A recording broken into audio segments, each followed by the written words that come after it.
crushing your work goals easier. Get full sentence rewrite suggestions. Have you ever wanted to make a thumbnail, but you're too busy or you're too lazy to make one in you, of course. Mine in the bottom right corner. Games. Make sure everything is blue. If I like this, change the colors, add in outlines and everything. Do it. And the frick.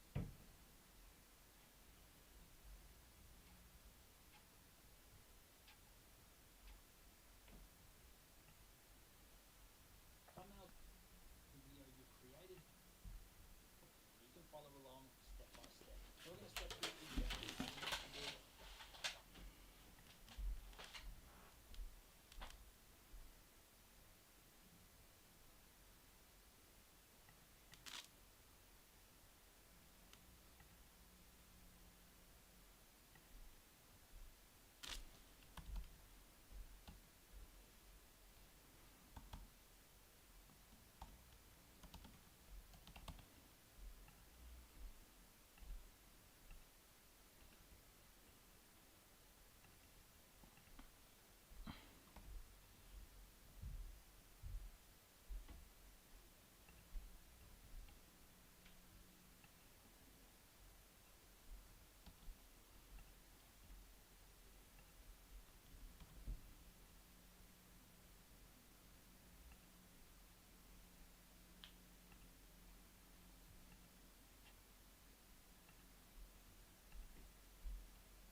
Call Derek Cox.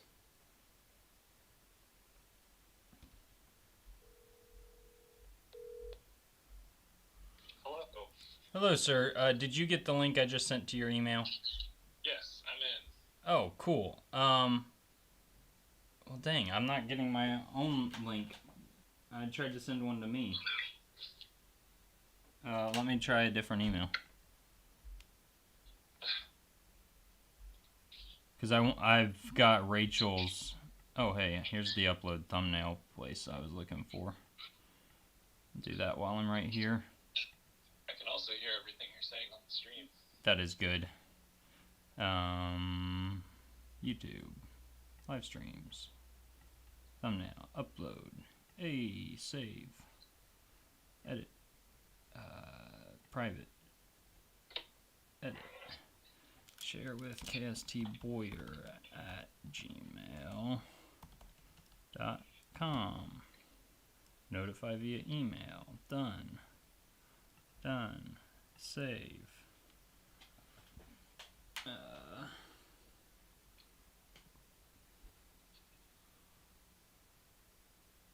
Haha.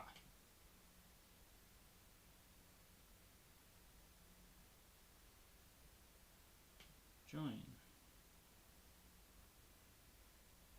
Video unavailable. This video. Oh, I'm on Rachel's account. Sign up. That's annoying. Like, I'm joining from that email. You should log me in.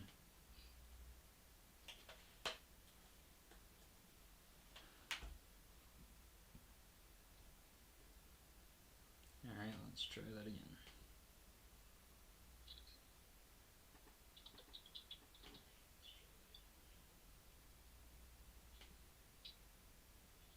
Okay, mute this.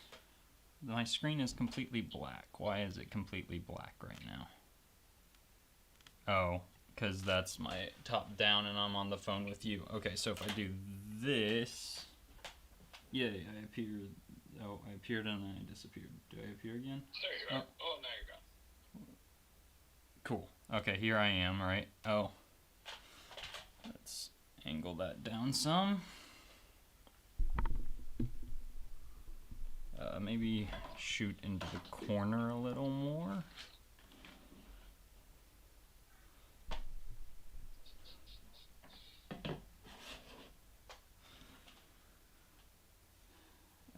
Okay. So you can hear me okay on this scene? 1 second. It's still uploading. Yeah, you sound great. Cool. Okay, I don't know if I'm going to be able to stay on the phone with you and open up this scene, but let's see if I can do that.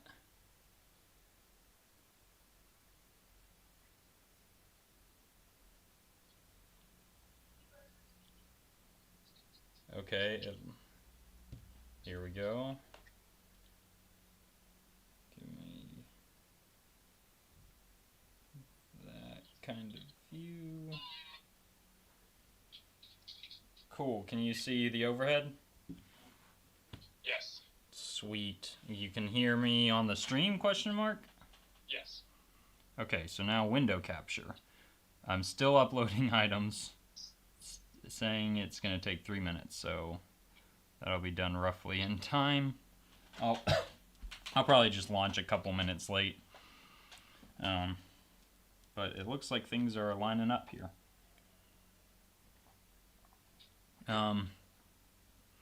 We'll have to see when I try to play a video on this Google Drive exactly what happens. Sadly, I didn't have the time to organize this as well as I wanted to, but that is okay. Not the end of the world.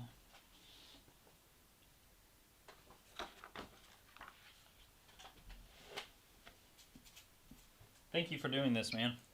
Yeah, no problem.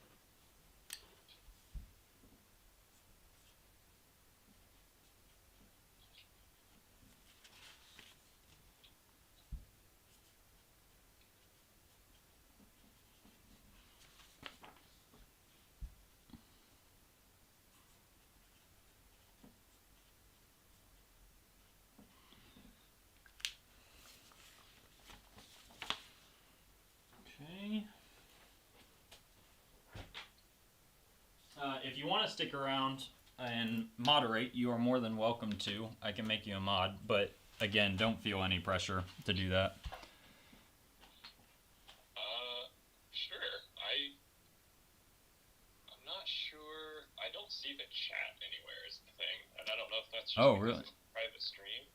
Oh, maybe so. I have a chat here. Will you both, it looks like either Raiden or Yucha logged in. Whoever just logged in, would you comment in the chat if you can find it? And that way I'll be able to make you a mod. Here, what if I say something?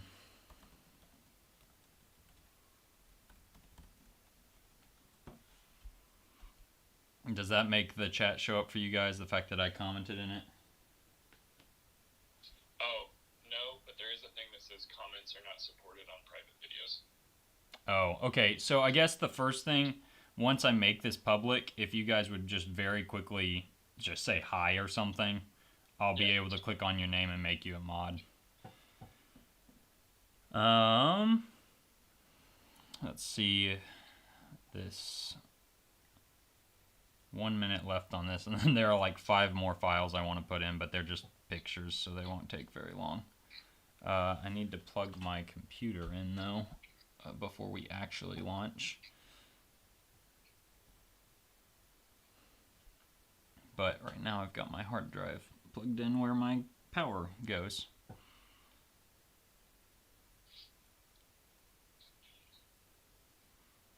So, go back to this. Hello, friends.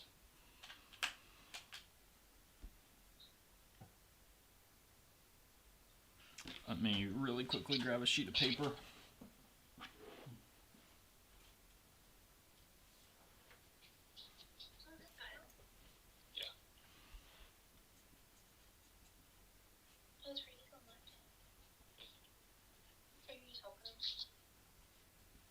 He is helping me indeed.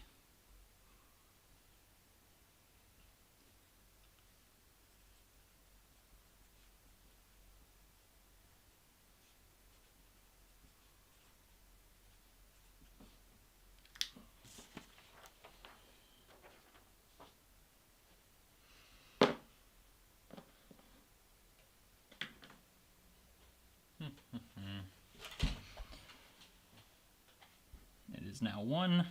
Let's see. Less than a minute left on the upload. Excuse me. Hopefully I don't do too much of that in the stream.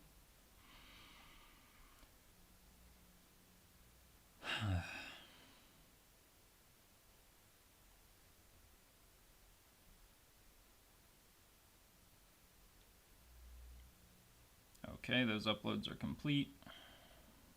Just a few more items.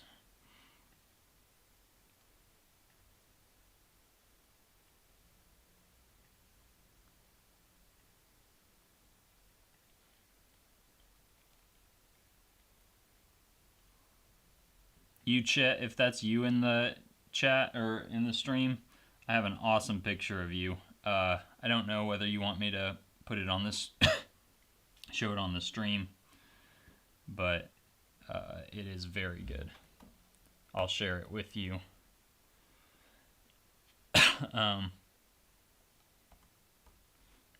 Off stream, if you don't want me to put it on stream.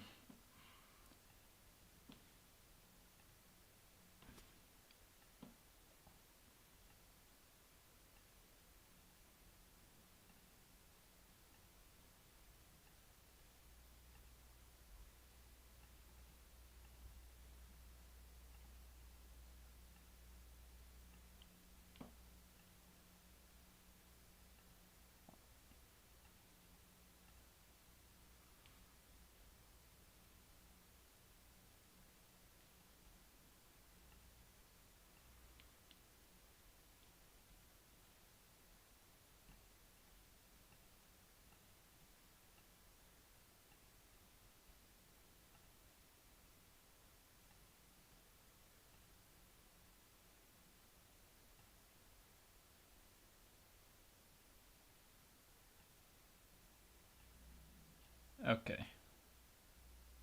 Those uploads are all complete, which means after a double check, we are about ready to go live. Okay, so overhead. Can you guys see the overhead currently?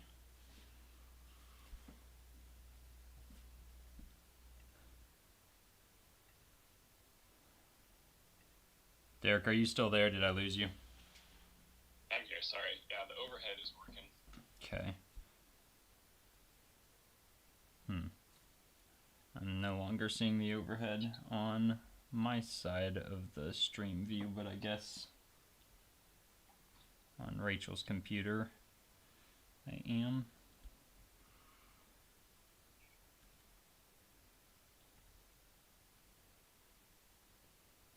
Okay, so now are you guys seeing me? Yeah, there it is, yep. Okay.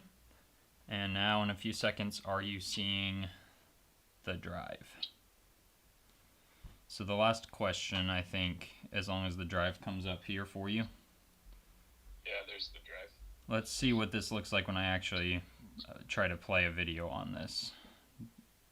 Oh, they're processing the videos that I've uploaded. Crap. Oh, I guess some of these are appearing as like thumbnails for me. I bet I can play those. So like if I play this one, let's see what that looks like on stream. Do you get audio from this video is one question. 1 second. I guess you probably won't. But I could turn my computer volume up loud enough that the road might hear it. Yeah, I don't think I'm getting any audio from the video. Yeah, I guess. Oh wait, there it is. I don't know if that's picking up on the mic or what. Yeah, I turned the volume from my computer way up so it would go into the mic. That's not a very clean way to do it, especially since the audio in these videos is not great. Let me see if very quickly I can add a source to this scene here. Audio input capture. Okay. But if I do that, am I gonna get I think what you might actually want is an audio output capture. 'Cause, okay. yeah. Maybe it's not worth figuring out. Maybe I can just do the workaround. How did the audio sound when it was? It was a little quiet, but it didn't sound bad. Okay. We'll just live with that, I think, for this stream. We're already 5 minutes after I said I would start. Oops. I just minimized something I shouldn't minimize. What I need to do, though, is eject my hard drive. Firefox is still using my drive? It shouldn't be.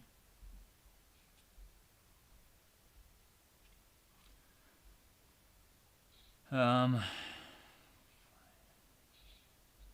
gonna minimize this for a second. Minimize that for a second. Minimize this for a second, and I'm just gonna force eject. Sorry, friend.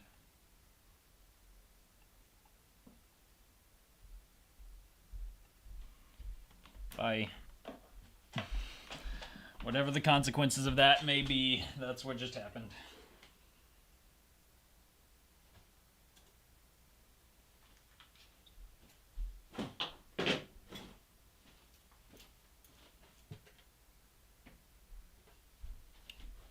Okay, plug my computer in and we are gonna be good to go.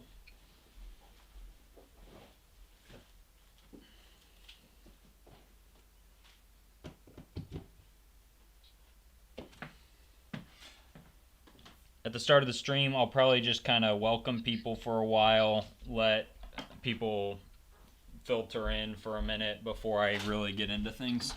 But again, if you would just say hi in the chat when it launches, that will let me make you mods. Okay. Okay, stream is back up. Excuse me. Scene 1 works. Scene 2, let's see that come up.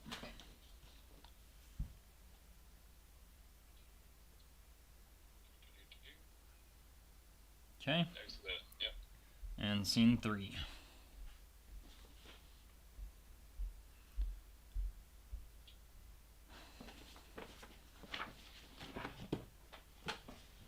Cool. Alright, I'm gonna move Rachel's computer actually a little bit. Oops.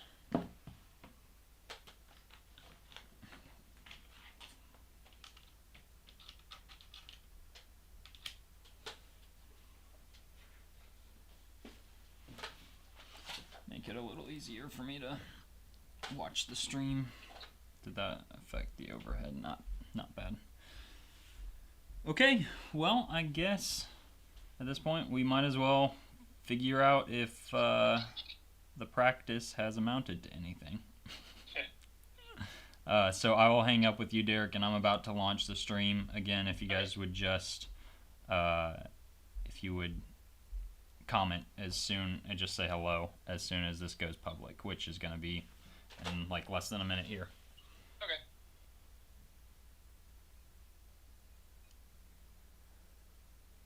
And hanging up.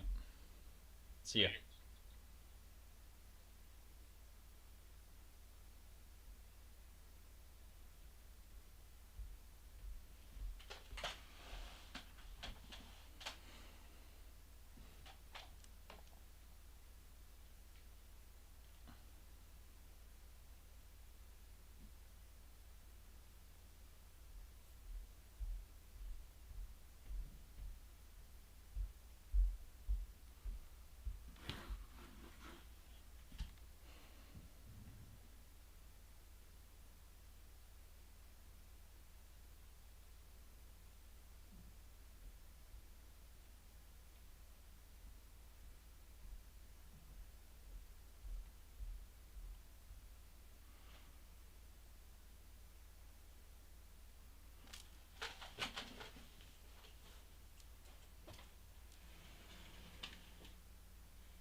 Nope. Make it public and have your book fall down immediately. Hopefully that stays. We'll see.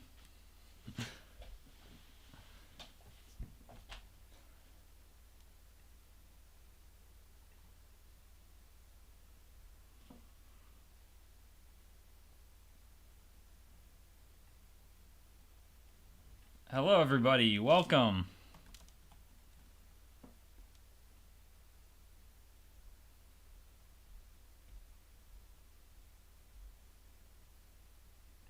Hello. Wow, people are pouring in.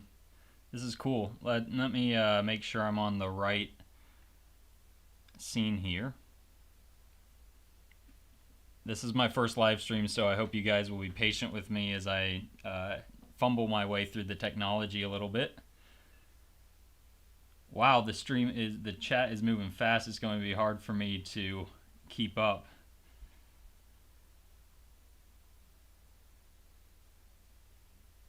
Let me see. Very quickly, guys, if you would just pause in the chat for just a second. I need to set a couple moderators while people are filing in here. So if Yucha and Derek, if you guys would just give me a comment saying this is me, essentially, I'll moderate you guys.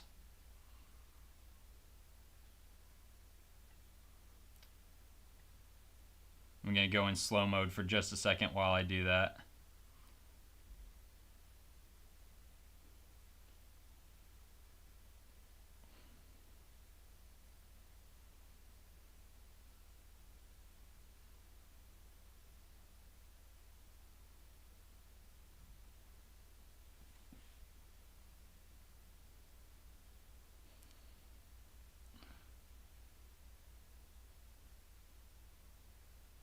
Thank you, Derek, for commenting. You are now a moderator. Yucha or Raiden, if you guys are in here, would you just do the same? Say hello. And if your name isn't clear based on your YouTube profile, let me know.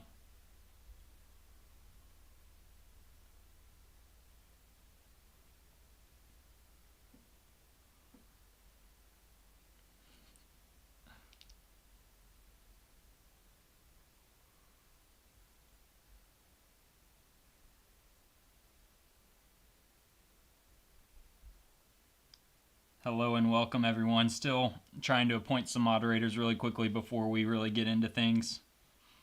But we're going to be talking today about a number of different things. First off, Red Bull Paper Wings 2022 just concluded. I traveled to Austria to go to the global finals.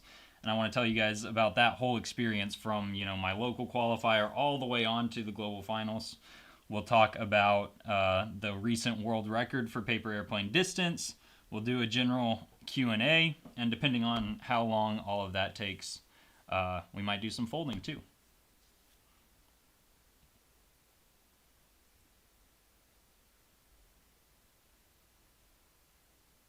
We've got currently 56 people on already, and that is crazy. You guys are awesome. Thank you so much for coming and joining the live stream, this first live stream.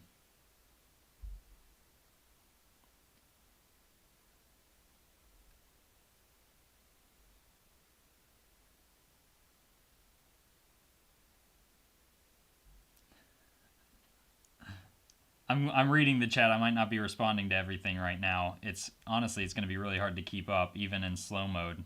I won't respond to every comment during the stream, but I will, try to generally keep my tabs on it and engage with you guys as I go on. For a good part of this stream, it is kind of just going to be like a story time. So I'll be talking and not engaging directly with chat too much, but then we'll have a Q&A, and you guys will get to ask me whatever questions you might want to ask, and I'll try my best then to actually respond. Excuse me. I might be coughing a fair bit as well. I unfortunately had COVID a couple weeks ago, and I'm obviously not contagious, but I am still coughing a little bit.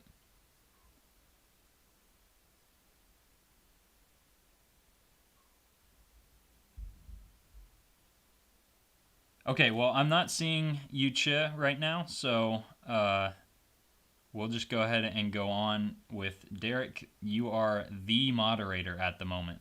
Yucha, if at any moment you join and you want to let me know, then I will moderate you.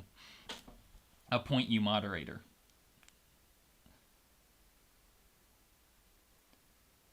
Thank you to everyone in the chat saying that you bought my book. That is... it's a huge honor that people actually want to buy my products and fold my planes. I appreciate all of you who are joining right now. And we're going to get started in just a second with the program that is planned. Still just letting people file in and get my feet under me as we start this first live stream.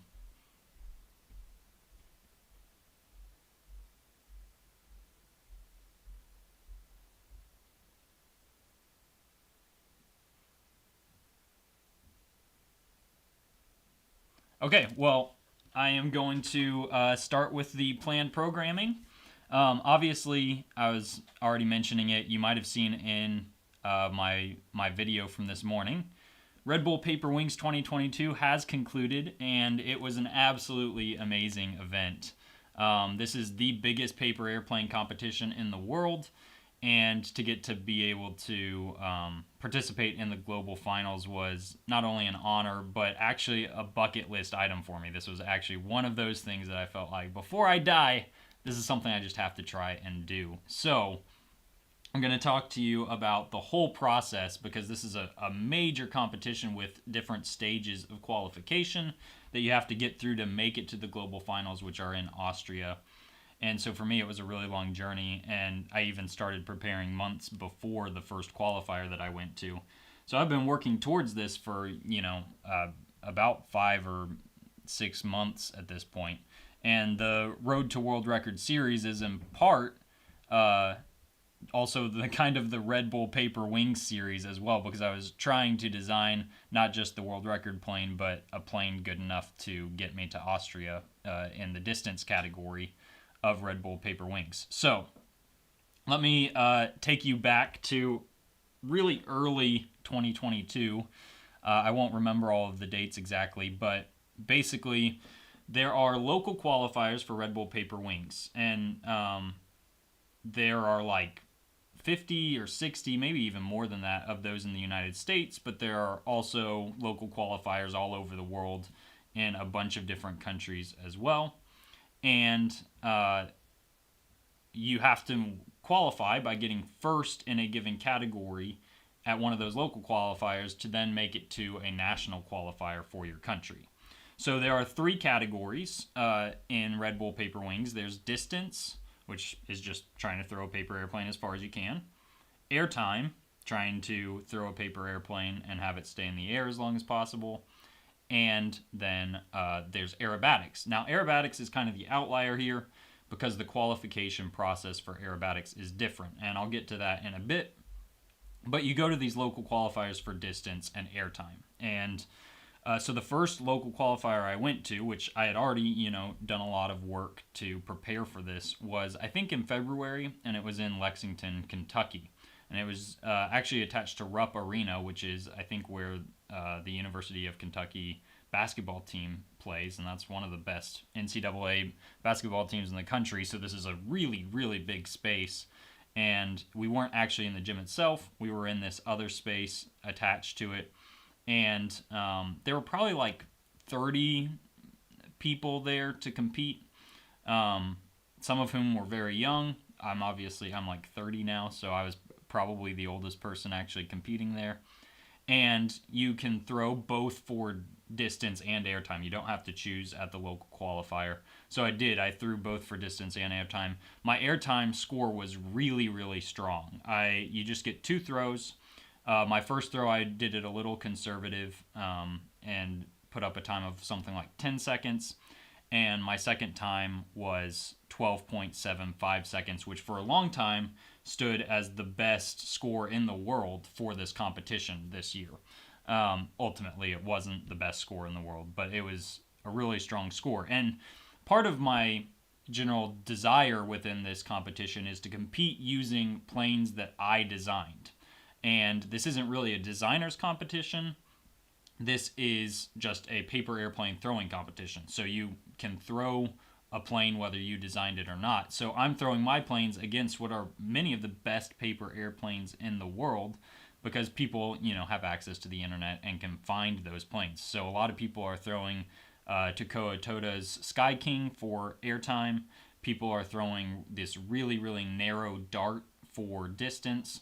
At the local qualifiers, there's a much more mixed bag in terms of what people are throwing, but as you advance through the competition and people are taking it more seriously, you'll find that people tend to gravitate toward these established designs. So for me, the challenge is not only to throw the plane really, really far or in the air a long time, but is to do that with a plane that I've designed, because that's what I like to do ultimately, is design cool paper airplanes.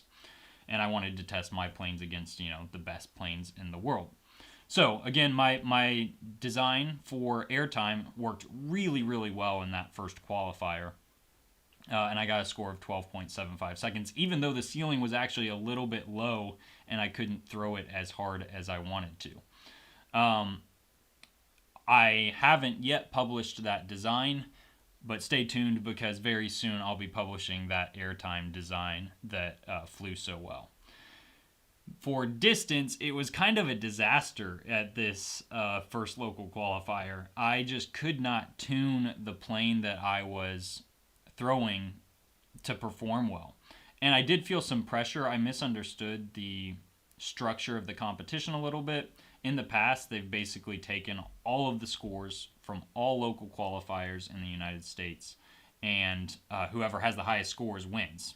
But this year, they actually had a system where you just had to win your local qualifier, and then you'd advance to a national qualifier where you'd compete again.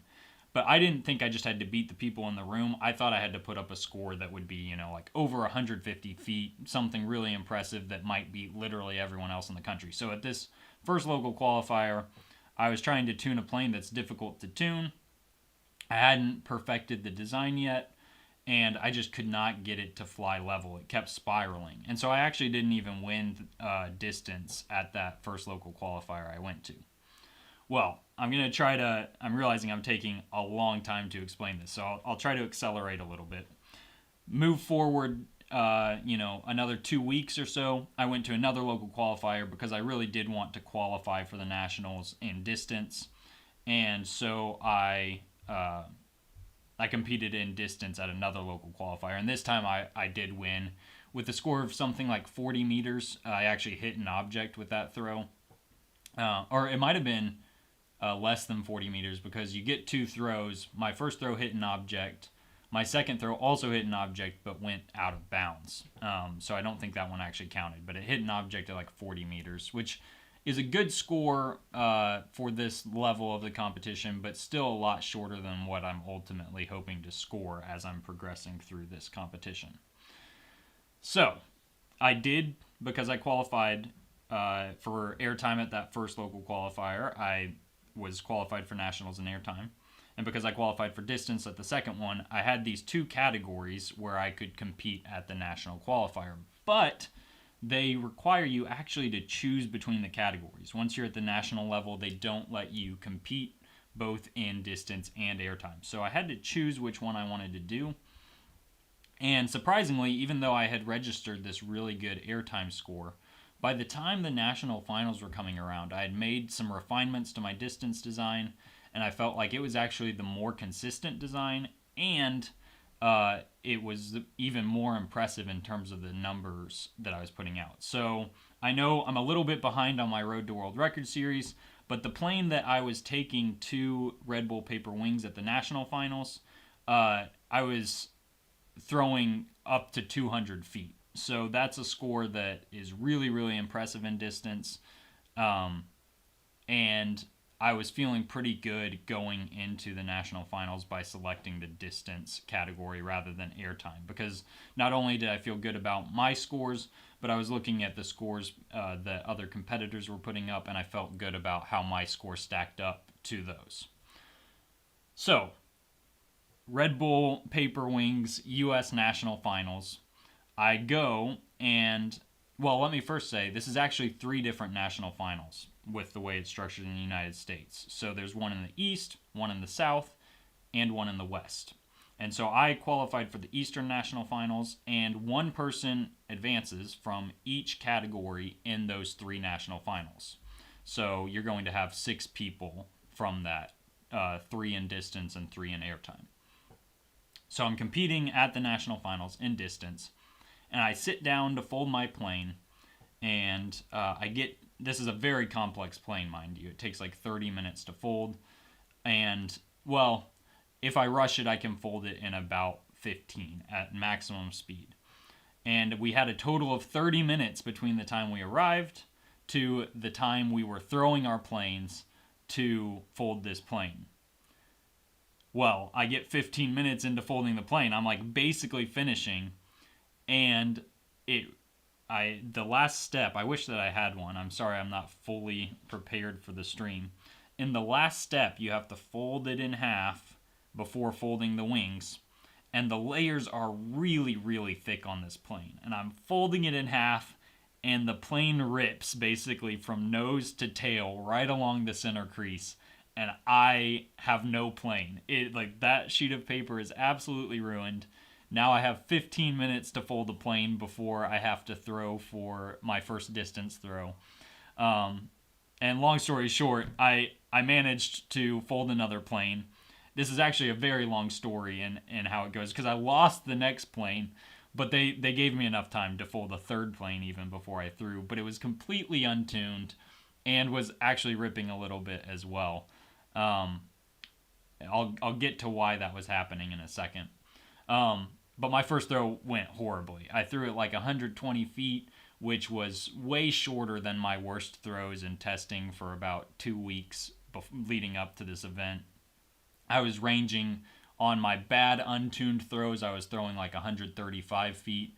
On my really well-tuned throws, I was throwing 180 to 200 feet. So, it was very disappointing to put up my first score of like 120 feet, something that I felt like I could do a lot better than.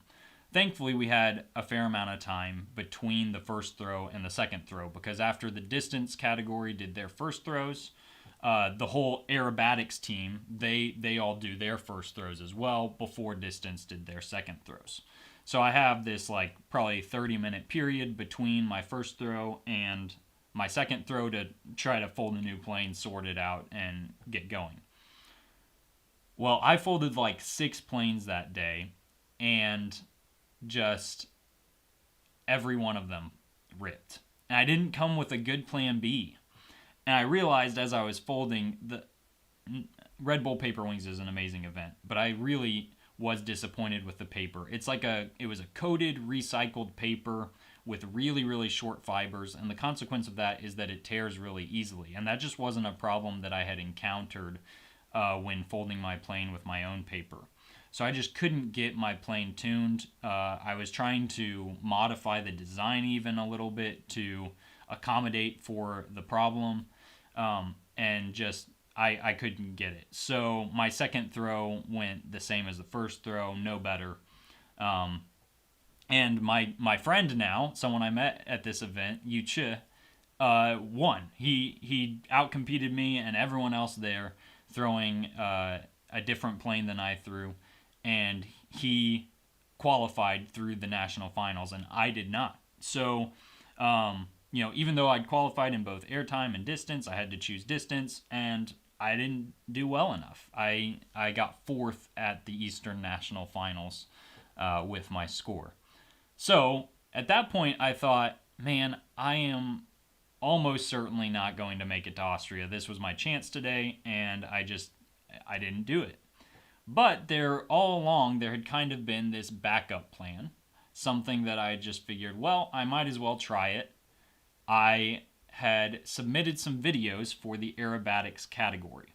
And the way Aerobatics works in the Red Bull Paper Wings, at least for this year, was that you submit these videos on TikTok, and a judging panel within Red Bull Paper Wings selects one representative from each country to go to the global finals. But the thing was, I submitted those videos like months, or at least a month before this national finals, and I hadn't heard anything.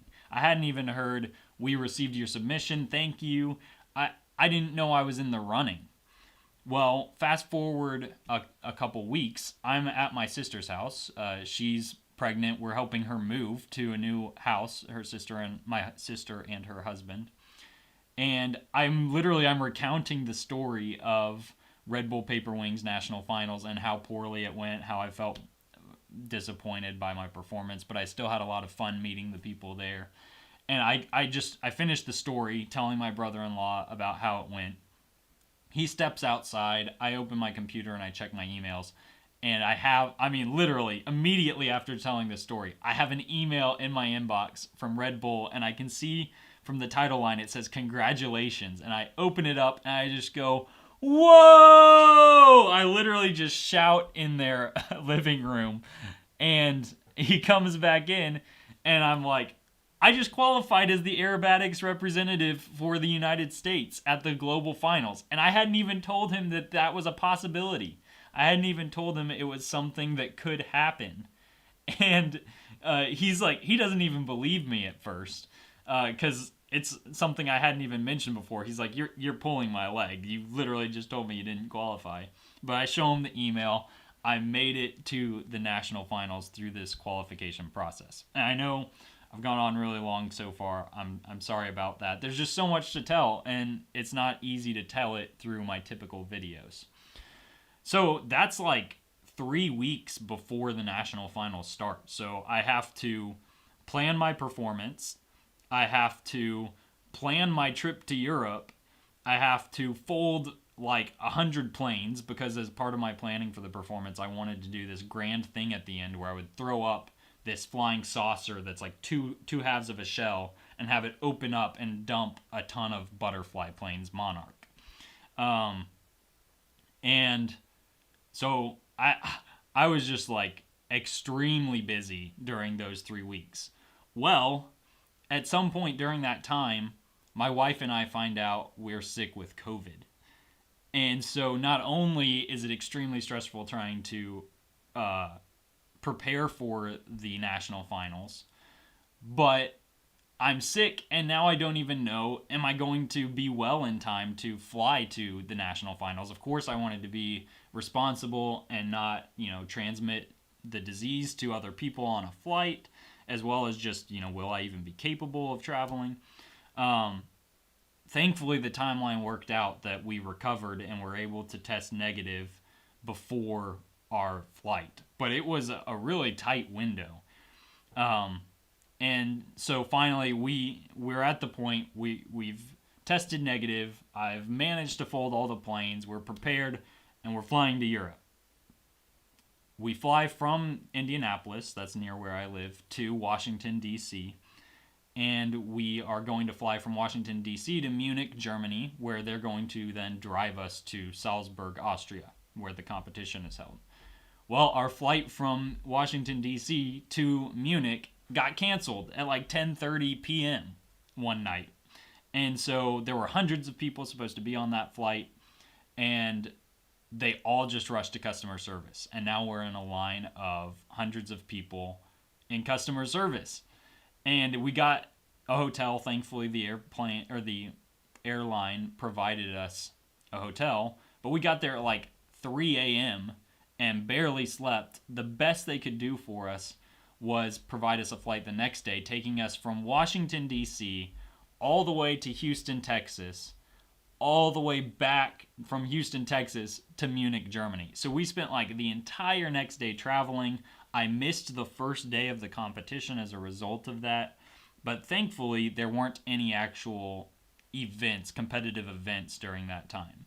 But man, it was just quite the journey, and again, really stressful because I didn't know if I was going to get there in time to actually participate in the event. So, we're like 30 minutes into the story, and finally we are arriving at the Red Bull Paper Wings 2022 Global Finals. And I have to tell you, the surrounding area was absolutely beautiful. Let me pull up some video of what Salzburg looks like.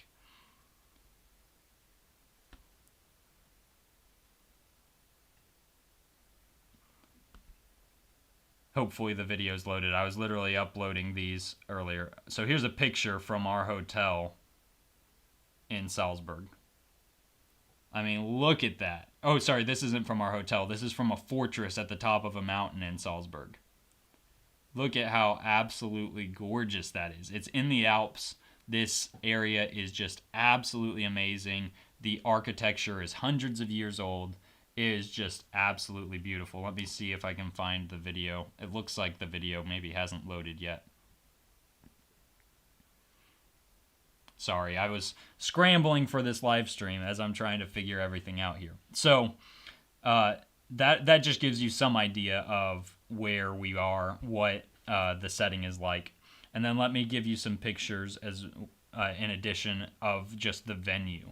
So you can see not only is the setting around this space amazing, but look at this hangar. So this is Hangar 7. Red Bull owns this hangar. They also own one called Hangar 8. And it is just this crazy space that, let's see. Here's another good picture of it. This crazy space that has these glass walls, and it's just this big dome and this like greenhouse. And it is just a really, really cool space to hold this competition. And everyone's excited to be there. You're meeting hundreds of people from all of these different countries. There's so much excitement, so much energy, so much camaraderie. And that was really the coolest part of the whole event, was not only competing, but meeting all of these people who also love paper airplanes. And they are as excited as you to be there competing with paper airplanes. So it was absolutely amazing. As soon as I got there, it was hectic. They have every minute of your day scheduled with these cool events, these fun things to do, and of course, with time to prepare for your competition. So we have this first day. And the way they structure the competition, it takes place over several days. And there is this time where there's like an initial elimination round before the final day. And in that initial elimination round, you have to make it in the top 15 of your category to actually be able to perform on the final day. And so for aerobatics, there were something like 38 competitors who made it to the global finals. And you had 30 seconds instead of 60 seconds in your first round performance just to, show the judges what you have. It's a judged category, and hopefully make it in the top 15 so you can go compete on the final day to try and, podium, win a trophy. So let me show you a few things from that as well here. I'll take a second to find the videos this time, and then I'll pull up the window for you. So first, let me show you what the trophies look like. We'll go back to this one. So the trophies are one of the cool, there's just some of the coolest trophies I've ever seen. Like, look at these things. So they are something that you, beyond, the acclaim of placing well, the trophies are just something you would like to hold and own. They really did an amazing job with that.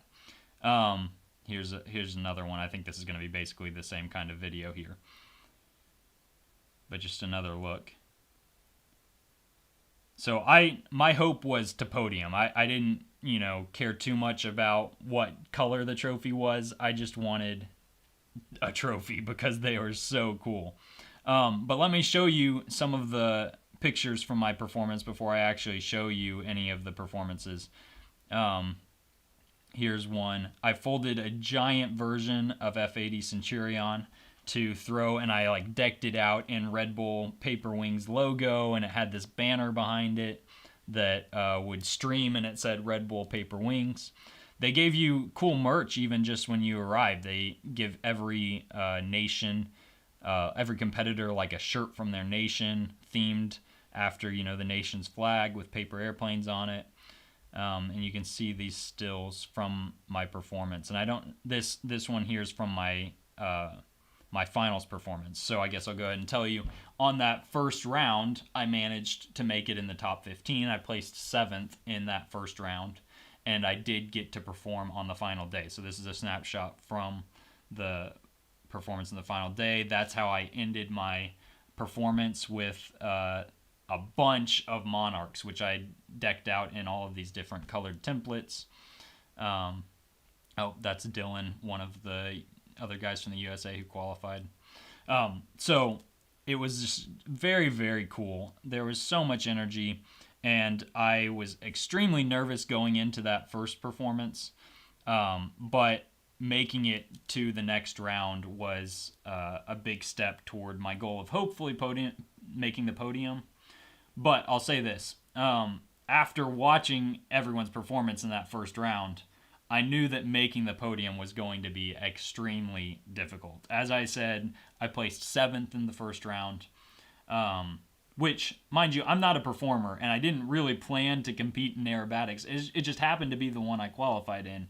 So I came here, having had a really small window of time to prepare, and I felt like I did well for, what I was doing. I was basically throwing my planes, but not doing this epic performance that some of these guys were doing. So let me show you what the competition was like, because the judges don't only care about what you're doing with paper airplanes, and in fact, they might even care more about the performance aspect, with the paper airplanes being a supporting factor. How well do your paper airplanes fly matters, definitely. But there are professional level performers here doing really cool stuff. So I'll pull up a few of the other performances and let you see them here in just a second. Oh, I'm realizing as I'm talking to you, I've still just had this open. So let's see here.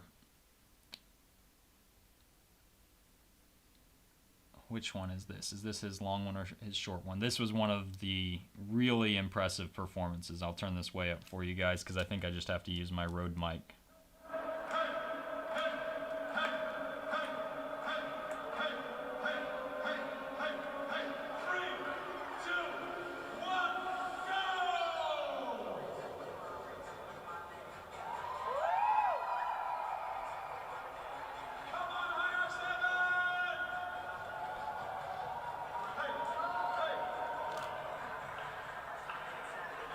So I'm realizing this was his finals performance, and I actually feel like his first round performance was even better than this one, so I'll show you that after this.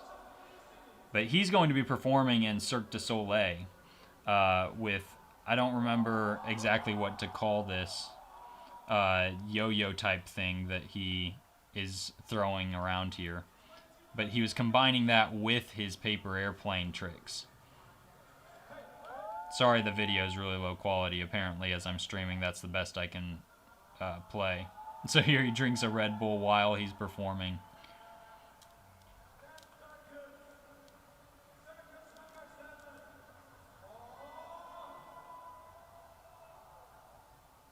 Nice catch. So yeah, Singh just absolutely nailed it with his performance. Certainly in terms of his juggling act, a skill that I just don't possess, you know. So here's his first round performance, which I thought was even better.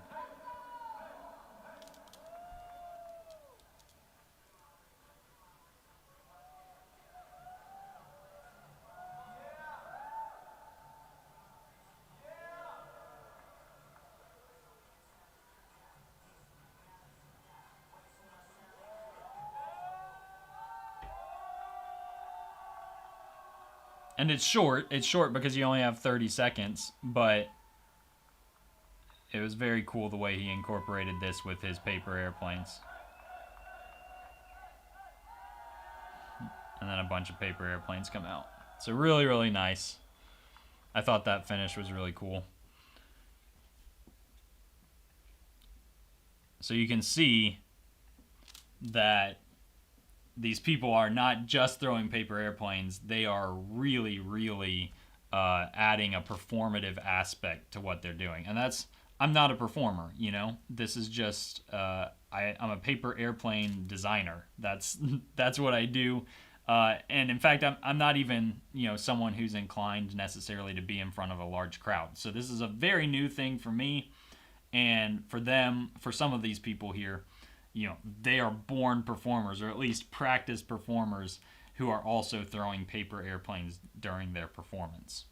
So I'll show you a couple other really, really good performances. Maybe I should show you mine first and then show you the really good ones so that it's not as embarrassing when you see mine. Also, it's hard to capture these performances really well if the planes are flying far away, because with one camera you need to stay on the person throwing planes, and the planes leave the frame so quickly. So I will say I don't think the footage of my performance really does it justice, but also my performance is not as good as these ones I'm showing you here. Let's see. I'm hoping my performance has loaded here.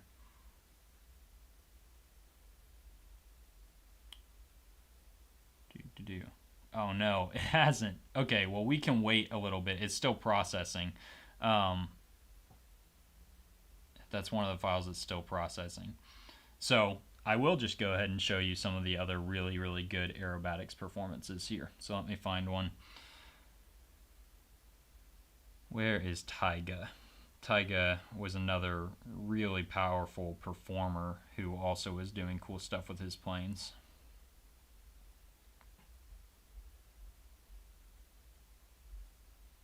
Here we go. So let's share this with you. Window capture, and we'll play. Let's see, this was his first round performance here.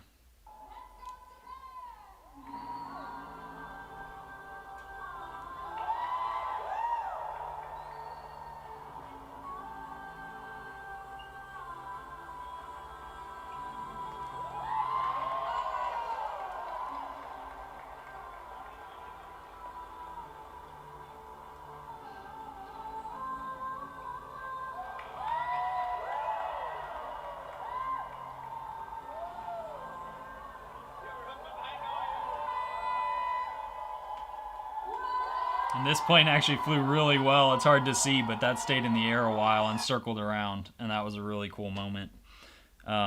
So that was his first round performance, and then in the finals here.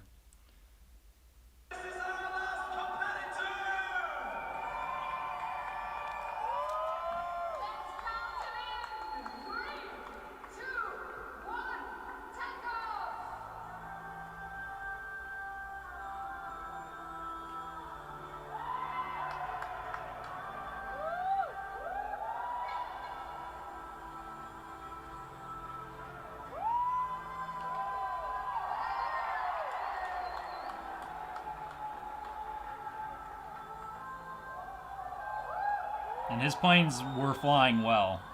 You can see a lot of them exit the screen here. You get to watch them when you're actually at the venue. You can see them really flying around nicely.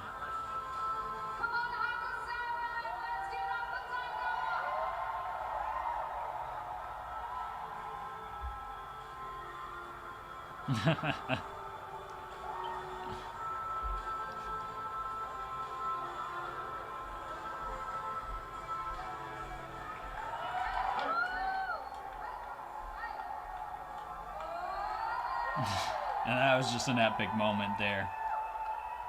And then he throws a bunch of planes up in a hat, and they don't come out of that. Which was a bummer. That part was a bummer.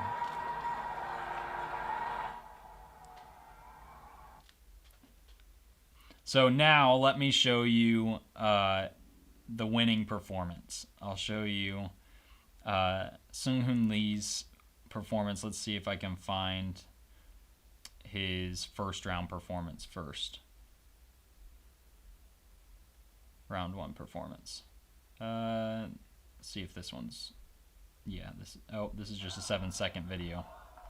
That's not what we want. Oh, this is just 12 seconds. Here, we might only have a full-length one of his last performance, but you can see the 3 boomerangs together. So good. Here, I'll keep finding clips from his performance here.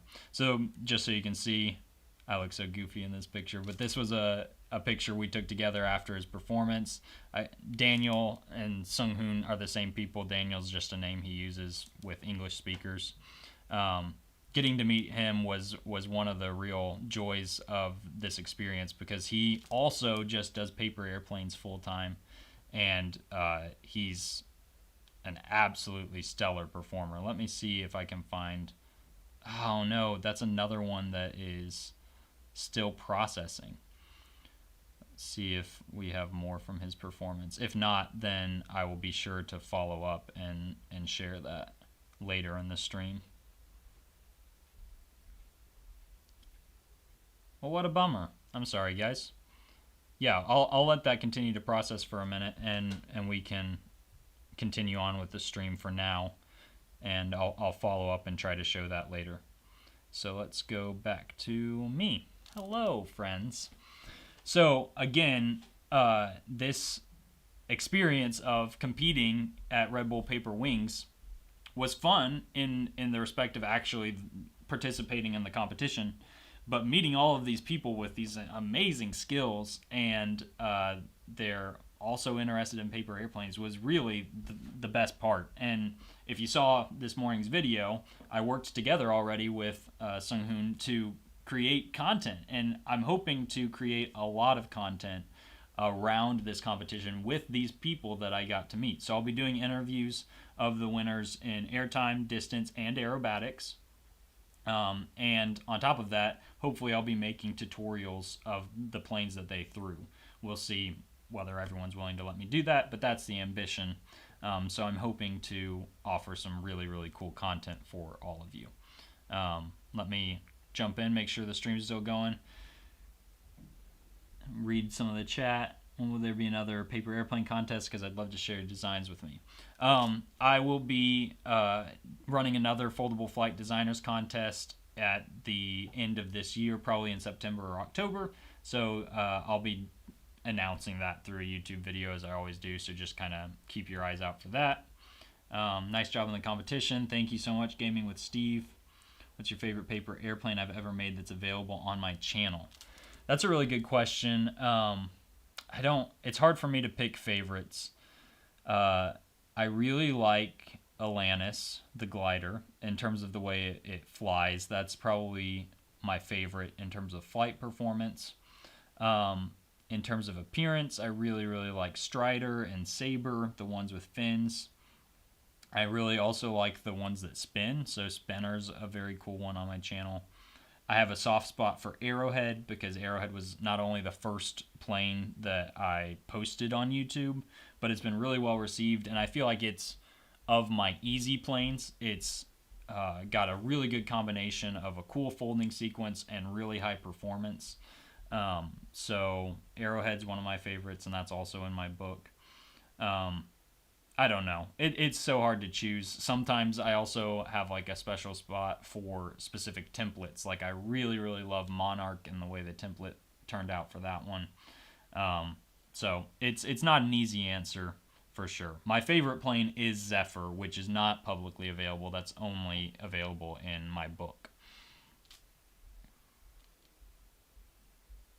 Oh, and someone's talking about jet planes here. Zachary is talking about jet planes. Actually, I really do like Phenom and F-35 Durandal as well. Those are two of my favorites also. Okay, so let's talk a little bit now about the other winners of Red Bull Paper Wings. So sadly, I couldn't show you the performance for Daniel, his aerobatics performance. Hopefully we can come back to that later. But there were two other categories. So airtime and distance were the other categories where there are no judges. It's you versus everybody else in some objective metric. So how long can you keep your plane in the air? How far can you throw it? And these videos, won't be as long and maybe not quite as entertaining, but I know you're paper airplane fans here. Finding out how long can you keep a plane in the air is a good question. So again, my qualifying time was 12.75 seconds, but I will tell you the environment in the hangar was really difficult for the airtime competitors because it's hot in there and they're not running the air conditioning because they don't want to affect the flight of the planes. So it's tough. It's really tough. So it's hot and humid, and everybody's wings, the wings of their planes are kind of bending. So it's really difficult. Man, I'm struggling to find this video too. You guys are... Did I not upload that? You guys are suffering through the fact that this is my first stream and I was kind of rushing to it. But I'll tell you the results here. I'm gonna bring the overhead in, and we will definitely be showing the footage of these winning throws later. Maybe not on the stream, but definitely on the channel. So let me put the overhead view on, and we'll talk about the actual results. So I don't think I've said yet how I placed in aerobatics in the finals. So I've shown you some of the winning performances. Let's look at the aerobatics placing here. So this is a list of the top 10 placers for aerobatics, and you can see I didn't podium, but I am in the top 10 out of like 38 people who made it to the global finals, and out of like 60,000 people who competed in all levels of the competition throughout the world. So can you believe that? 60,000 people participated in this, and I got 7th in one of the categories. So I do feel really proud of that result. I didn't podium, but I had a really good score where a score of 40 would have been having all the judges give you 10s, which when we started the competition, you thought that was a perfect score. So I got 2 10s and 2 9s for my performance. So I felt really good about that.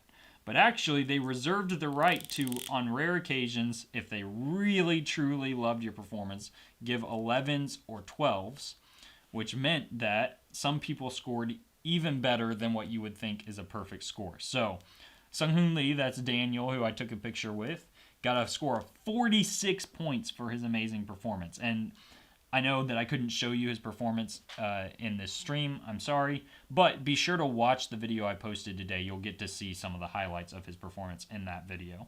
And then Sang Fat, he is the one who was doing that kind of yo-yo-like thing, throwing it into the air, along with his aerobatics and acrobatics in that performance. He got a 42, and that was good enough for second. And then Taiga was the guy who looked like a ninja using his sword in his performance and flipping left and right and just, absolutely stunning everybody. He got a score of 41, which was good enough for third. So those are the placements for aerobatics. And we'll go on to airtime, which, like I said, my qualifying time for that was 12.75 seconds. I have no confidence that I would have registered that time in the hangar because it was very humid, very difficult to tune your plane. But you can see that would have been a time good enough for third if I was able to register that score. But Rana Muhammad Usman Saeed got 14.86 seconds in those difficult conditions. And this was one of the really cool things. I'm going to flip back to me. This was one of the really cool things here about, I was happy for him specifically that he scored so well, because he did not use Sky King, the current world record holding paper airplane. He used a modified version of a different plane. And basically everyone else in the field was using Sky King. There might have been a couple others who used different planes, but all of his competitors were using the world record plane, and he went a different direction and was really rewarded for it. His plane was performing way better than everyone else's at the event. And then you can see next was a score of 12.99, which is still a really, really good score. 12.29 was third, and that was a really, really good score too. So anything over 10 seconds you can see is a good score, especially in those conditions. If you scored over 10 seconds, that would have been good enough for fourth. So that's the airtime category. And then distance was really interesting. Let me see if I have a distance video. I'll be really sorry again if I don't. But Lazar was the name of the guy who won distance. And he came ready to compete, let me tell you. So he, gosh, man. All of the most important videos are the ones that aren't loading here. Hopefully we can check back later and they'll work. I guess let me... Yeah, it's still processing the video. But here you can see his score. 61 meters and 11 meters.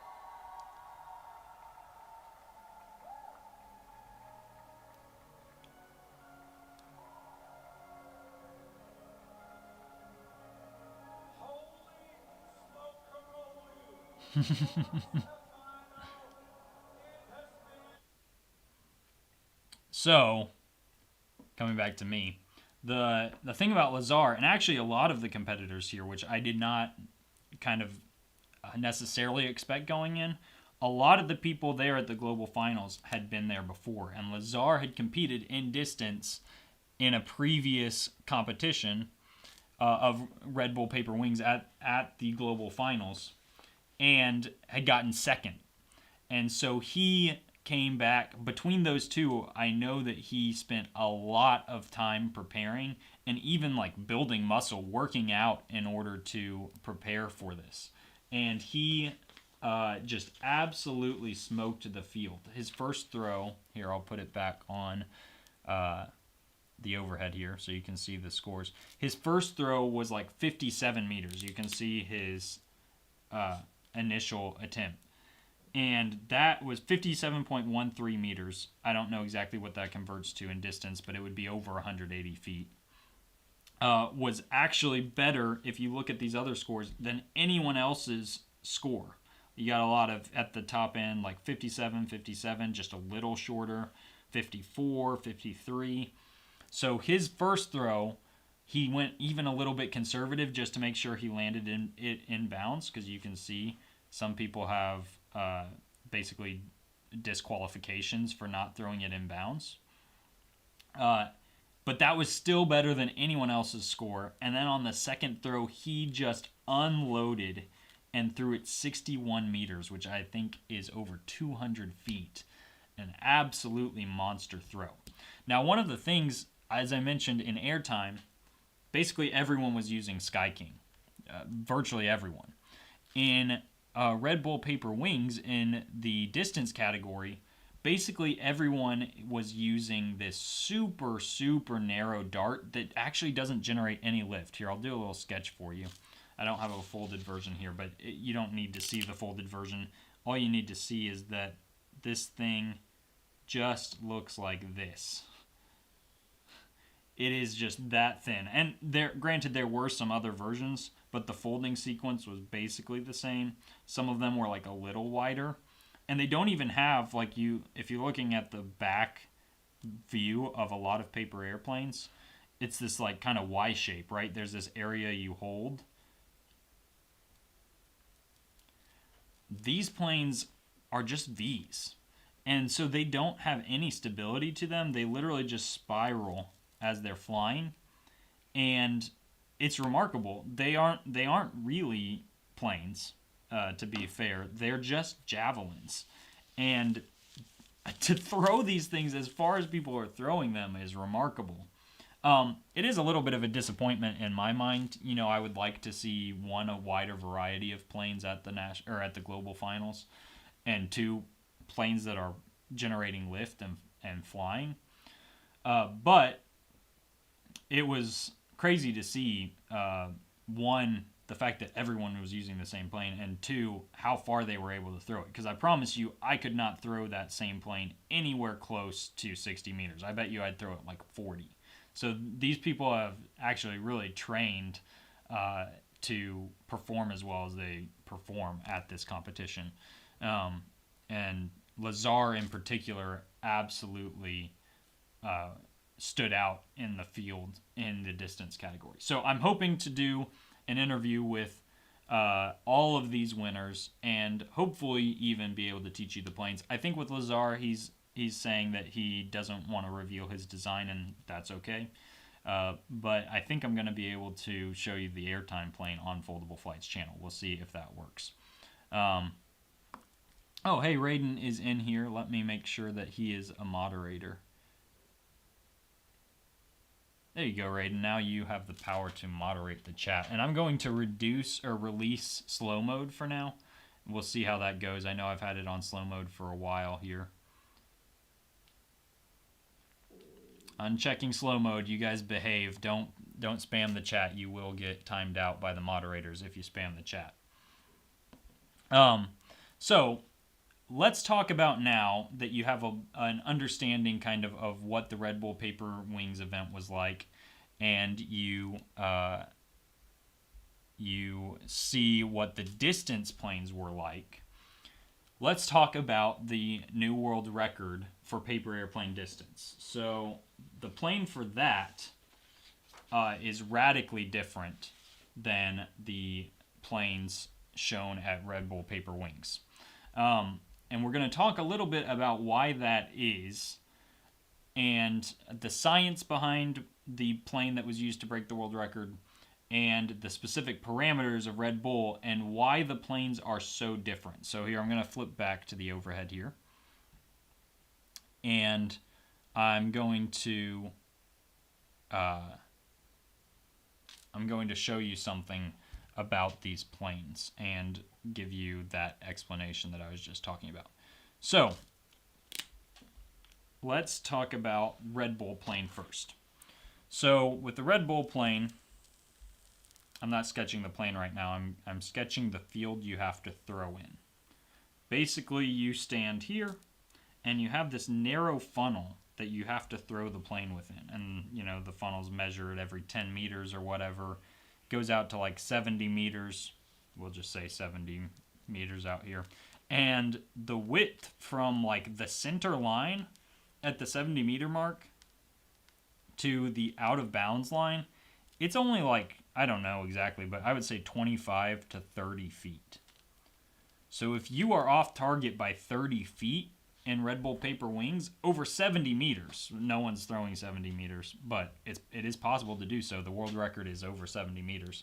If you're off target by only 30 feet, that's a couple degrees, then you are out of bounds. So if your plane lands there, even though that's farther than anyone else threw it, that throw is disqualified. It does not count. So that is actually a really important variable in the decision you're making about what kind of plane to throw at Red Bull Paper Wings. Now, that's one variable. Another variable is no tape is allowed in Red Bull Paper Wings. You get one A4 paper up to 90 GSM. That's the thickness of the paper. That's like converts to, I think, 24 pounds in the American standard weights. So those are other variables that actually control which planes or contribute to design decisions when you're deciding what plane to throw in the competition. So the interesting thing is these parameters really favor dart designs. And here's why. Darts, which generate less lift, we'll draw our really narrow dart here. Some of these darts generate no lift, or at least lift in different directions. They don't maintain a constant direction of lift that would make it, fly upward. So these darts generate less lift, which actually gives them less turning potential. Lift is the force that makes your plane turn when you throw it, if your plane turns. It's also the force that keeps it aloft, but without lift, your plane's not going to turn. It's going to fly like a football, which is what these planes in Red Bull Paper Wings are doing. So if you throw a football down here, you can be pretty confident you're going to land it in bounds because, if you've practiced throwing a football, you can be reasonably accurate with it. And that's basically how these planes in Red Bull Paper Wings are flying. When you make a plane with bigger wings that may have even higher potential to fly really, really far, like the world record plane, and I'll sketch basically what the world record plane looks like. This is a very rough approximation, but it's a glider. That means it generates more lift, which can be a very good thing if you are trying to throw really far. And I think I might get the number wrong, but it's approximately 77 meters, 252 maybe feet, that the world record plane flew. Here's the problem. If you perfectly tune a glider, you can get it to fly straight. But it is really, really hard to perfectly tune a glider. Beyond that, your glider has to fly really high, so it's going to follow this kind of flight path. And the ceiling at Red Bull Paper Wings is actually maybe not high enough for this peak. Now, you ideally want to throw your darts at a high angle too, but you are actually seeing, if you were at Red Bull Paper Wings, some people were hitting the ceiling with their throwing attempts. So this is a little easier to control where your peak is with a distance dart. Now, I wouldn't say that's the main variable. The main variable is what we were talking about before. When you throw your glider design, if you don't have it perfectly tuned, I mean perfectly tuned, it is going to curve some. And you can hope that that curve is going to land you in bounds. But very likely, that curve is going to take you out of bounds. And even if you throw it farther than anyone else, you don't get a rethrow when you go out of bounds. You get 2 attempts in Red Bull Paper Wings. Yeah, that's another important factor, actually. You get 2 attempts. And if one of them's out of bounds, there goes half of your attempts. So it is a huge penalty to throw a paper airplane that lands out of bounds. Now, actually, give me 1 second. I'm going to venture into the other room, and I'm going to grab a plane that is approximately the plane I threw at Red Bull Paper Wings when I was in the national finals.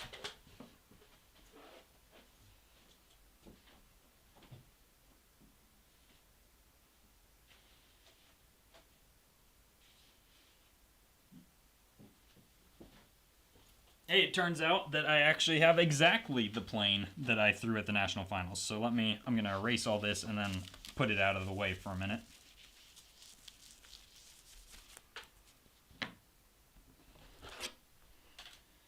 So, in my Road to World Record series, I'm sorry to say I'm fairly far behind. I've been working on a paper airplane to try and break the world record, and I was really motivated until the record was just smashed, and now it's like way out of reach again. But I was working on dart designs, and here's why. Another important factor in Red Bull Paper Wings is that they don't allow you to use tape. It's kind of complicated to explain why that disadvantages gliders, but I think that is another factor that disadvantages gliders in the competition. So I was trying to simultaneously design a plane to break the world record and a plane that was legal and really competitive in Red Bull paper wings. So I felt like my best approach was a dart. But it wasn't a dart in the way that the darts that were used at the actual global finals are. They literally spiral and generate no lift. My objective was to create a plane that is really low drag, but still generates lift and flies in a stable manner. So here is the plane that I actually threw at Red Bull paper wings. This isn't the same one. I mean, this is a different folded version, but this is the folding sequence. So you can see it's really narrow, but the wings flare out at the back and it generates lift. And if you tune it properly, this will fly level and it will fly really far. I haven't marked on this one, but I've gotten this design out to almost 200 feet. Now, there is a version of this plane that follows a very similar folding sequence that flies over 200 feet. And you can see this one is just a little wider in the back. And why, when this one flies farther, did I use this plane at the national finals? Excuse me. Well, it all comes back to the throwing area. If you throw out of bounds, you wasted your throw. This plane generates less lift and has a lower tendency to curve. I didn't feel like I had to throw 200 feet to qualify for the global finals. I felt like I needed to throw a little over 150 feet or maybe up to 170 feet. And this plane can absolutely do that. It can absolutely do that. And this plane, as narrow as it is, I felt like it was too risky. Enough of my throws with this plane, even when I got it tuned, were curving out of bounds. And so the consequence is this plane can fly 211 feet, but even this plane generated more lift than a plane I wanted to use in the Red Bull Paper Wings competition. And I do view that kind of as a sad thing. I wish that the rules accommodated a much larger array of planes, that the funnel you had to throw in, if there even needs to be a funnel, was much wider.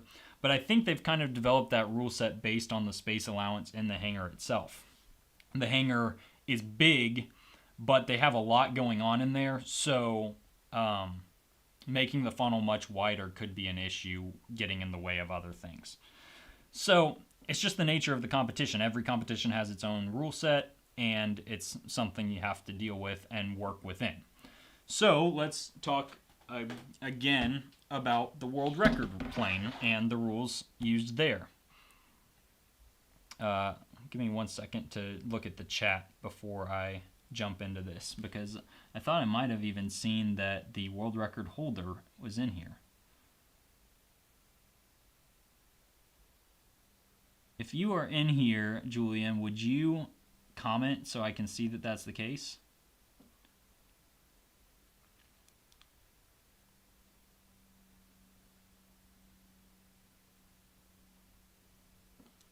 Sorry, guys, just waiting for a second just to see. Raiden, was Julian in here earlier?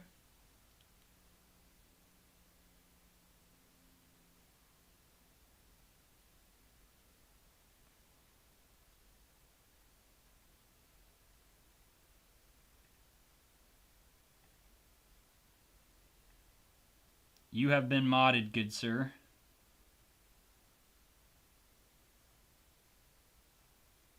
Hey, yeah, Julian, she is here. And so we are honored today with actually the presence of the world record holder. So that's awesome. I'm honored that you are in here. And you might be able to respond if anyone has comments in the chat. No pressure. You're not obligated to, obviously. You might be able to provide some insight on why you think, well, I'm guessing you think, based on the fact that you just broke the record with a glider, why you feel like that's a better approach for the Guinness World Record. But I'll talk a little bit about my perspective here. I won't be able to necessarily respond to all the questions in chat, but you're an even better resource for that because you designed the plane that just broke the record. So let's go back to the overhead, and I'm going to talk about the Guinness World Record rules and why I think that they might indeed favor a glider design over darts. Or at the very least, we're at a point now where I'm not even sure a dart can fly as far as the record currently is. So here we are. Oh, I've been showing you overhead. So with Guinness, there are some rules we want to take into account. First off, tape is allowed. That is a huge thing. That's actually a huge thing, not only in terms of eliminating some specific needs for the folding sequence of the plane, but that consequentially, I think, affects what kind of plane is best. So this deserves a big red star, or this is a black star here, next to it, because that, I think, is one of the key differences between Red Bull Paper Wings and Guinness.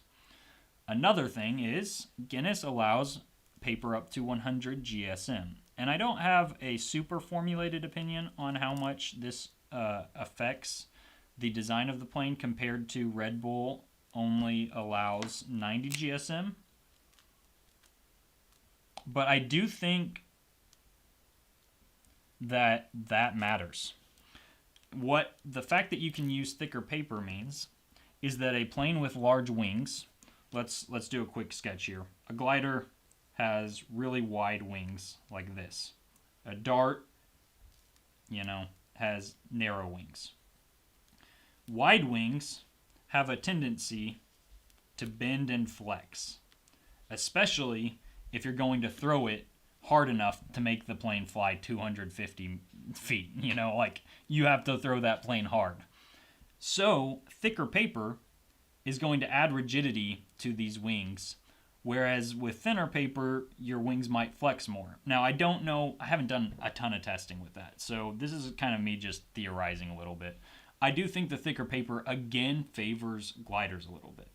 And we'll talk about why I think tape favors gliders too, the fact that you can use tape.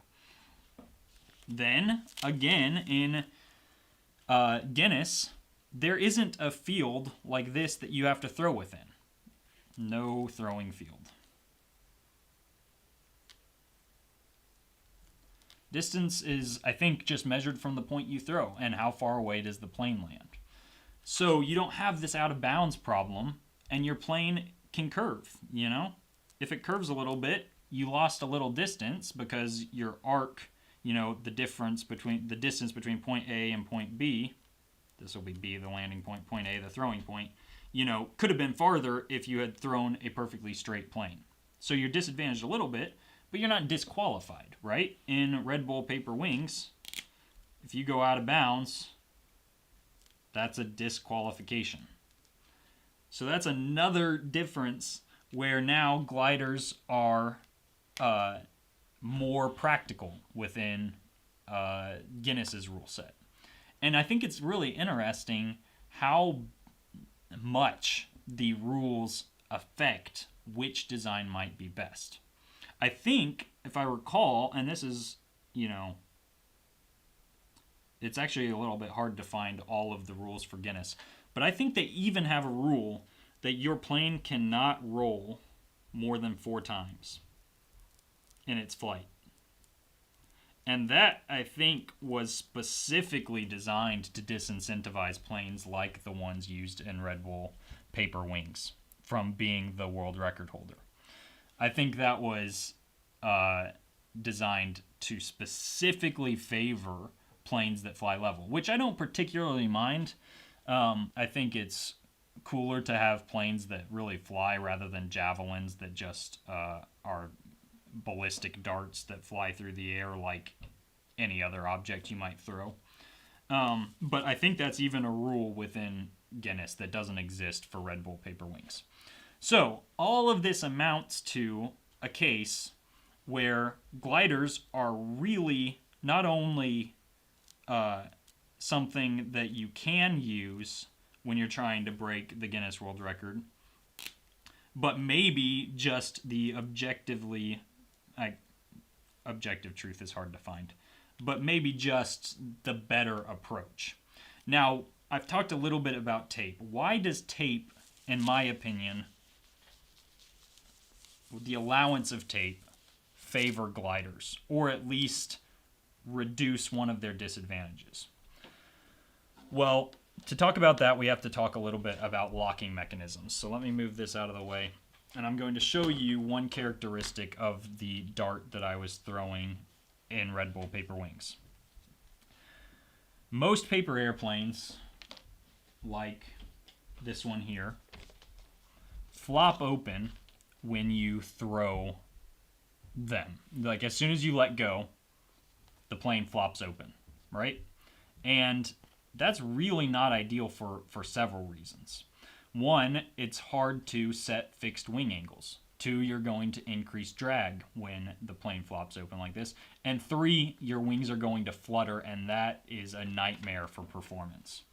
So, locking your wings in a shape that you find desirable is a really important feature, or at least I view it as a very important feature for planes that don't use tape and want to achieve really, really high performance. So you can see I've used a locking mechanism here at the back of the plane that holds the plane in exactly this shape. And that was my strategy that differentiated my plane from what a lot of other people were throwing at the event. And I do think using good paper, sorry, no disrespect to Red Bull, but their recycled paper was a disappointment to me. Using paper that can at least withstand the strain of this really thick section at the bottom, I do think this plane is just better than what the people at the competition were throwing.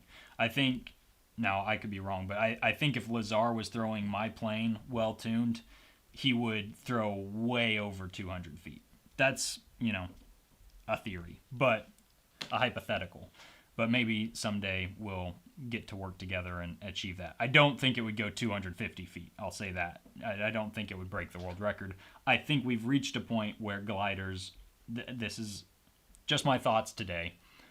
I think we've reached a point where gliders are the answer to the distance problem when you are in that upper echelon of performance.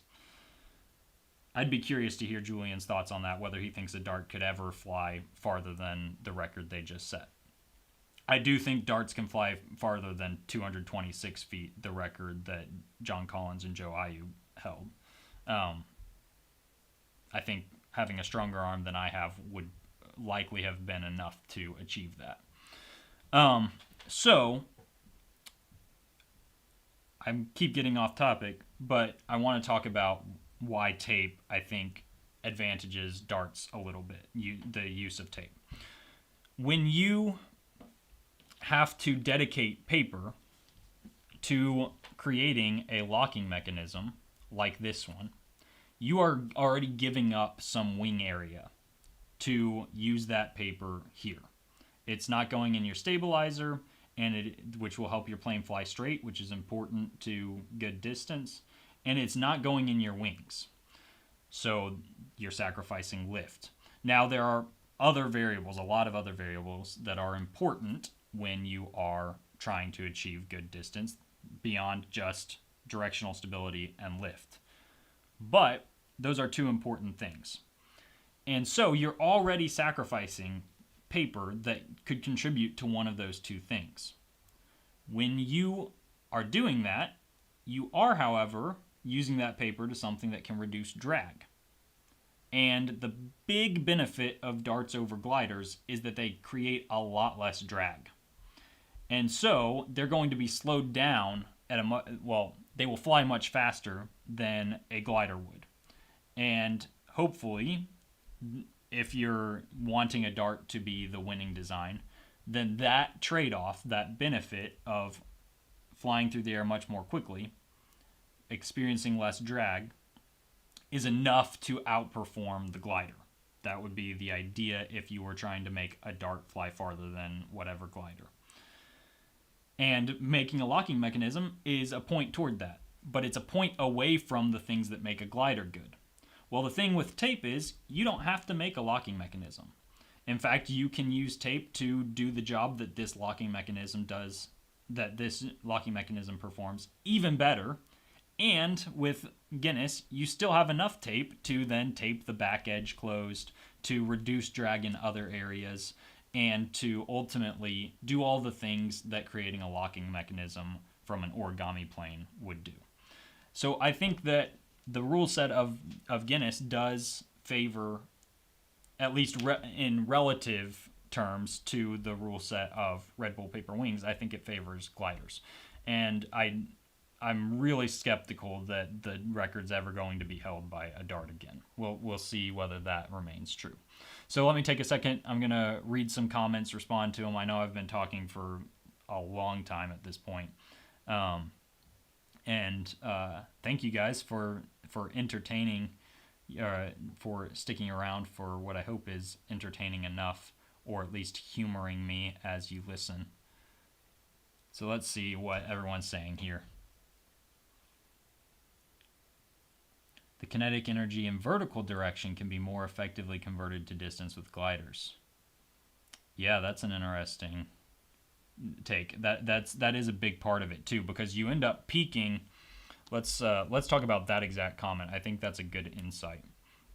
So we'll go back overhead. What Yucha is saying there is, as you fly, your plane will peak, no matter whether you're using a glider or a dart. But it's going to peak in a different way. But either way, you're going to eventually achieve a maximum height. So here's our glider's path. And here's our dart's path. I'll do it in red.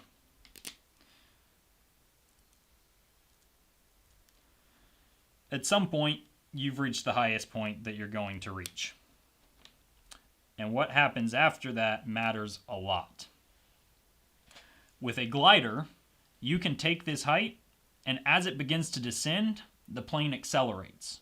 And as the plane accelerates, it generates progressively more lift, such that it can climb out of, a really good glider can, climb out of the dive, level off again, and continue flying quite a ways. With a dart, you are not going to see that leveling off. It's just going to fall, and it's falling forward, so it continues to travel distance. It's just going to fall from its peak. It's not going to level out, and you're not going to get that same extra distance at the end.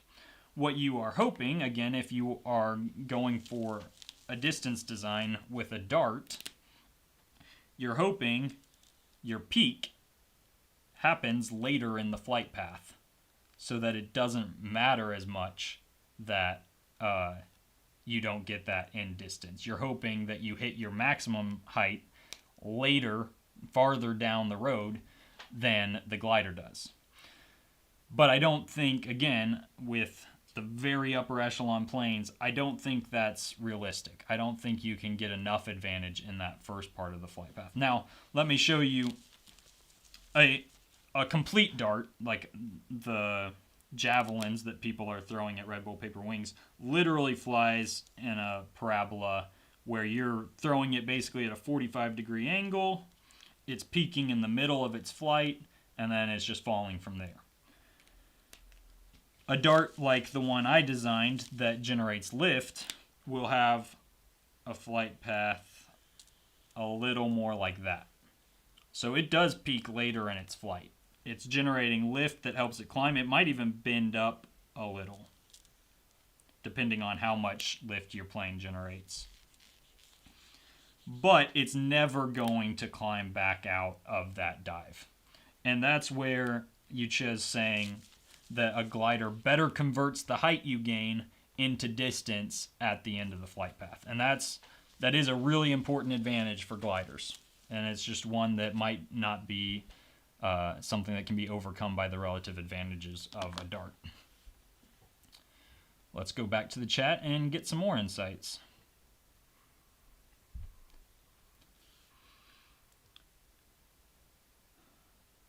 The problem with dart-style planes is the waste of kinetic energy when the plane lands. That's another interesting take. I have to do the math to see if the energy works out, but yeah, I think darts still have a chance. Okay, that's interesting. I love that you can do the math. Math was my best subject in school, and I can't even imagine what math you're talking about. So I can see already that you are in a great position to develop a plane that can break the world record. Is it possible to contact me to send me a plane? Yes, but only during certain times of the year. I run contests on my channel that allow viewers to submit their planes to me. I review the designs and select my favorites as winners of the competition. So that'll probably be in September or October of this year that I'll run the next contest. And you can see on my channel, if you go to my channel page and scroll down, there are competition winners listed there. So you can see ones that I've won in the past to see, what kind of planes I like. Let's go back to chat.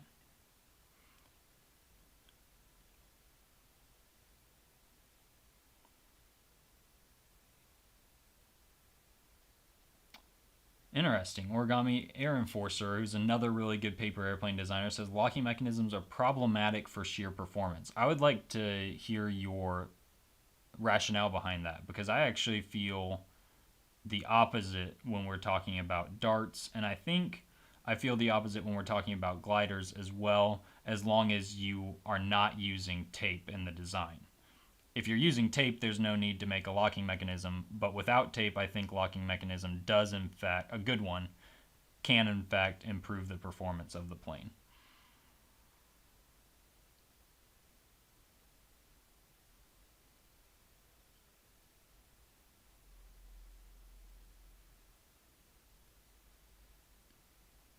Nisha says, Kyle, excuse me.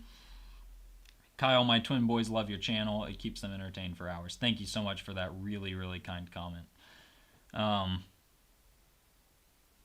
Origami Air Enforcer says, the rules against tape made me ignore the competition. I think referring to Red Bull Paper Wings, which, I mean, that tracks. I've seen your designs, and if you guys don't know in the chat, Origami Air Enforcer publishes a ton of really good paper airplane tutorials, but he does it primarily on Instructables.com.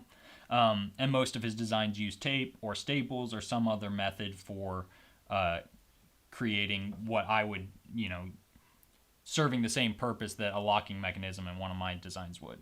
We just have different kind of design styles, where I prefer to try to create planes that are totally made out of origami, just the folded sheet of paper. Origami Air Enforcer, cuts his planes, adds tape, and ends up at really cool designs that are just designs that fit his style rather than mine. How do you fold the one that I used in the Red Bull paper airplane competition? So again, here you can see what that plane looks like. I will ultimately be publishing tutorials for these planes in the Road to World Record series. I'm still a couple videos away from getting you guys caught up to this point, but it's very complicated. I don't expect it to be a really popular video when I publish it because of how complicated it is, but it just uses some complex origami to make a really condensed shape that has low drag, is essentially the logic. Andy Chipling recommended the rule change, but my problem is that they still call it a paper aircraft, which can be anything and not a paper airplane, winged flight. Design conformity greatly improves. Interesting no-tape geometries are great for convenience. Folding something for the kid with the table. I really hated the tape rule, but if we didn't use it and someone else did, all other things equal, they'd beat us, which is why we... Yeah, okay, so these are all comments by Julian, the world record holder. And, that's essentially my feeling, too. I wish that tape was not allowed in Guinness. I think that's the feeling of several of the leading paper airplane designers, though obviously other people feel otherwise. Origami Air Enforcer would probably be one of them. Where I think that, if you're calling it a paper airplane, we are certainly at a point in paper airplane design with modern designs that tape's not required to create a really, really high performance paper airplane. So I wish that it wasn't allowed in the Guinness World Record, or at least that there was an alternative category, like a tapeless category. But that's, within the rule set, it's an advantage to use tape. So you're competing within the rules of Guinness, then you might as well use tape. So, my dream world was a world in which I broke the record myself without tape, so that we could say, hey, look, the current record doesn't use tape. We can remove tape from the rule set. But the likelihood of that happening, I think, is very, very low. I was totally prepared to switch to a design that uses tape if needed, because, those are the rules of the competition, and the best you can do is compete to the best of your ability within the rules. Julian's saying, I have to set up an interview with James Zonker. He held the world record back in the 80s, and he lives near me. He has incredibly strong opinions on the rules that should change, and he's an engineer. He's developed drafts for rules of different paper aircraft classes. I believe his experience and your amazing outreach can achieve something great. Yeah, maybe so. I'll message you on Facebook after this, Julian, and we can talk about that. I think one of the other rules that should change, not to get too far down this, I don't think people will find this terribly interesting. I think one of the other things that can change or should change here, I'll flip back to this view. So right now, you have two formats that are legal. That's not a great sketch of what A4 looks like, but, it's roughly that shape. 8.5 by 11 is a little shorter, a little wider. A4 and US letter are the only two paper formats you can start with. You are allowed to cut it, so say you wanted to start with US letter and cut it into a square. You could have a square that's 8.5 by 8.5, or with A4 you could do the same. But you can't reattach any paper once you cut it down. So it's pretty much just a strict disadvantage to go with a square format or any format that involves removing paper, because the weight of the plane actually helps it generate forward momentum and fight against the drag that is created by the air. Imagine throwing a wiffle ball compared to a baseball. You want the mass of the plane. And that's why a lot of people think A4 is better than US letter, because it has just a little more total area and mass. That might not be the only reason. Again, I'm really interested to hear Julian's thoughts on that. But that's definitely a reason why A4 has been favored for the world record designs. I really think there should just be a maximum total area or maximum total weight of the paper.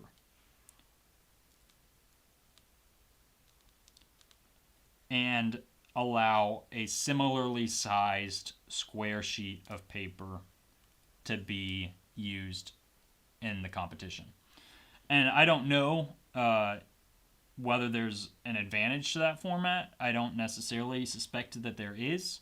But we have an entire Eastern world folding origami and origami planes almost, or certainly predominantly, not almost exclusively, but way more out of square paper than anything else. And why is that not included in the rule set? I don't know. To me, that seems very Western-centric, exclusive in a very weird way. I don't understand why that was ever the case. But, there are a lot of rules to nitpick. If I wrote them, people would have gripes about my specific rule set. That just is what it is. But that's one thing that strikes me as really, really odd about the rule set. Let's see. I think the major rule changes, previous records are typically archived and considered a different category.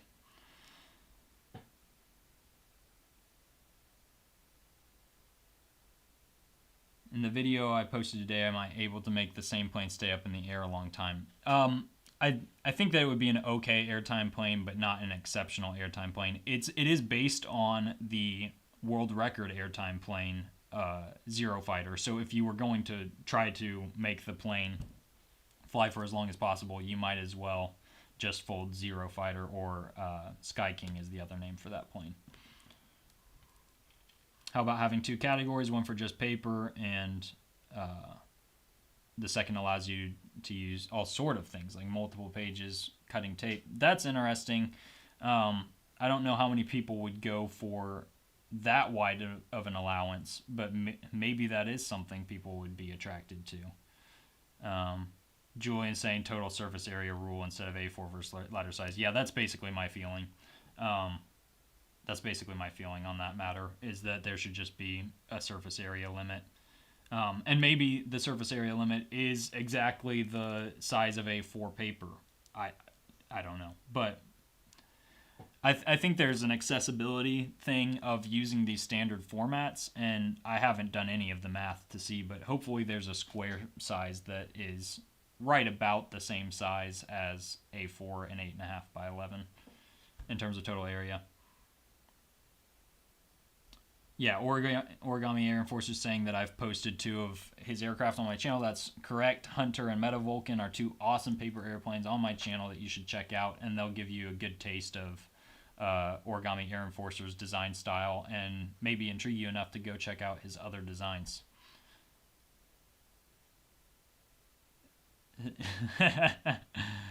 30 or 20 minutes ago, Zachary's saying, I tried to fold my F-35 Durandal plane, and it was so hard to fold. That is one of the most difficult ones on this channel, so there's no shame in struggling with that one. I hope you'll try again, or at least work your way up to it. Weight limit seems easier to enforce than an area limit. Yeah, that would be really easy to measure. 9.75 inch square is really close to the same area. Okay, that's interesting. That's really interesting. So that I don't know that I have a ton more to say about the Guinness World Record right now. I am going to be doing an interview with Julian. So thank you, Julian, for being willing to do that. And you guys will be hearing more about it from, the words out of the mouth of the record holder rather than, someone who's just positing about how you might break the record. So at this point, let's just do a Q&A. I'm going to be reading questions in the chat, and you guys can basically ask me what you want to ask, whether it's about Red Bull Paper Wings, the Guinness World Record, or whether you want to ask me something off topic. I'll even field some of those questions, though, depending on what the question is, I may or may not be willing to answer it.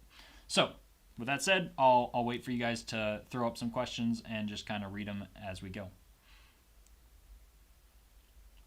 Oh, Raiden's commenting to Foolsy, do you have any tips on folding? My planes keep swirling in the air. Yes. So I have kind of clickbaity video on that titled Why Your Paper Airplane Sucks.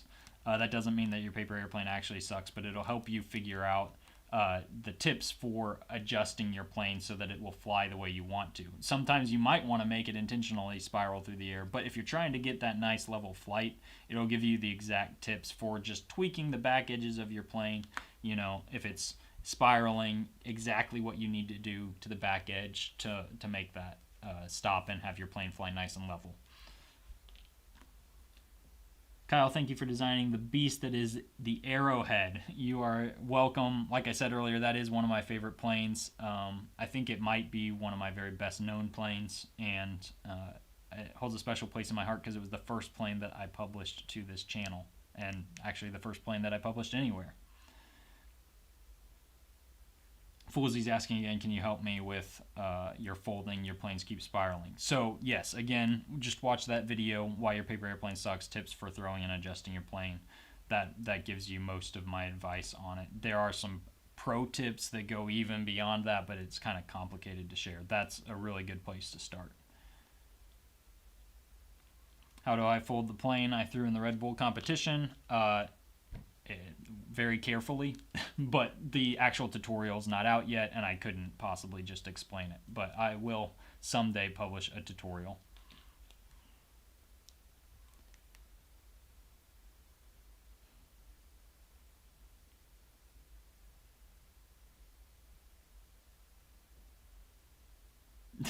That's a kind comment, OAE. Centurion's your favorite paper airplane. It's definitely one of mine, too.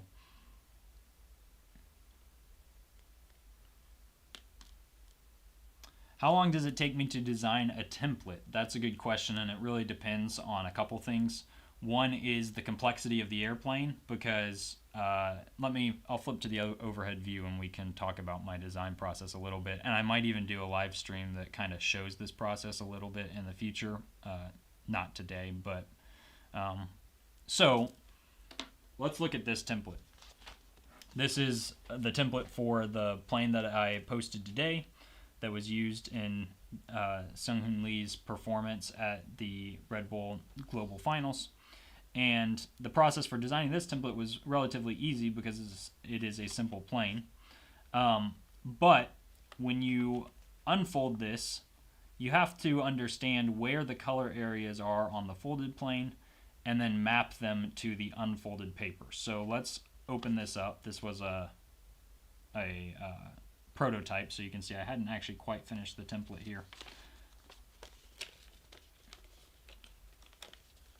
When we unfold this paper, you can see how the template actually sits on the unfolded paper.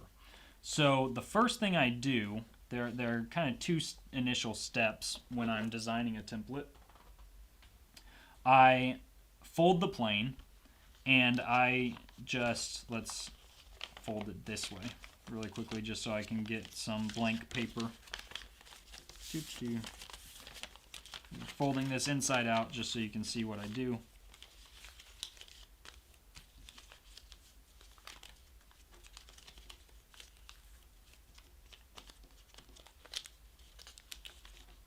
Okay, so here's basically the folded plane, a sloppy version of it. The first thing I do is I basically color in these areas that are visible on the finished plane, and I'll do that very, very quickly here. So I know, shoot, I just marked on my table. I know that that represents one wing of the plane. Then I unfold it. I would do that for all the areas that are visible. I would even label this right wing, for instance. I unfold it, and I can see exactly where that's going to map to the flat paper.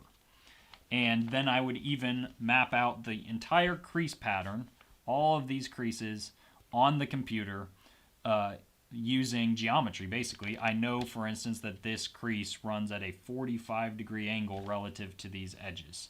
And I won't get into exactly how I know that. That's a pretty easy one. A lot of angles are either 45 degrees or 22.5 degrees. So I actually use geometry rather than like scanning this in to map the crease pattern. And then I basically cut out these shapes on my computer software, Adobe Illustrator, and give myself this 2D representation of what the plane's going to look like. So I'm looking at something like this on the computer, and then I do my art. I create a version of the plane that looks the way I want it to look, and then I cut it apart again and take, this piece right here, and I place it on the flat sheet where it's supposed to go.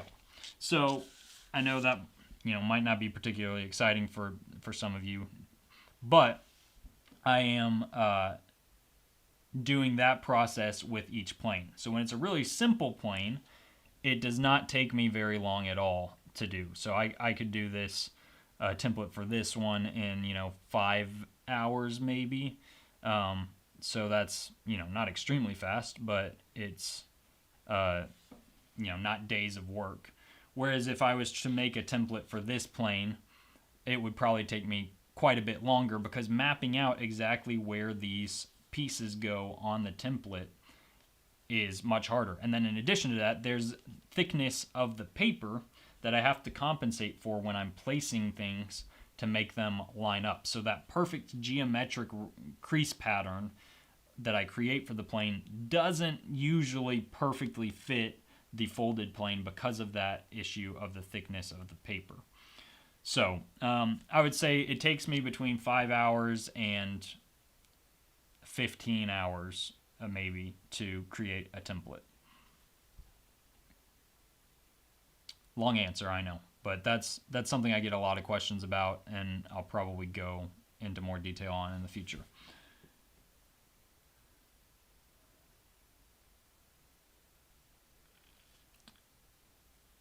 Let's see. Do I specialize in folding wings? Because I've been folding them a lot lately and I've gotten a lot of good feedback in their performance. The whole goal is to make them stay in the air very long. I don't specialize in that, no. I specialize in creating origami paper airplanes of any kind. Excuse me. And so I really like making gliders that stay in the air a long time. gliders that just go gently across the room, darts that fly really far. I don't specialize in one of those things. I think my strength as a paper airplane designer is I tried to combine good performance with cool aesthetics. Now it can be hard to arrive at both of those things. For instance, if you're designing a really a really easy paper airplane, you're not going to be able to arrive at a really cool shape for that paper airplane. Because arriving at cooler shapes typically requires more steps of origami or more difficult steps of origami. So sometimes if you're going for easy, then you have to sacrifice the aesthetics. But if you're doing easy, in my opinion, you better keep good performance. So you really need kind of a combination of variables that you're assessing as you're designing a new paper airplane about what's important. My favorite planes tend to not to be the easy ones because then you can arrive at both good performance and cool aesthetics. Now, as you push farther and farther toward arriving at really cool, unique aesthetics, sometimes that does come at the cost of cool appearance as well. And so it's a constant trade-off. You're constantly weighing those things as you're designing a new paper airplane, or at least that's the case for me.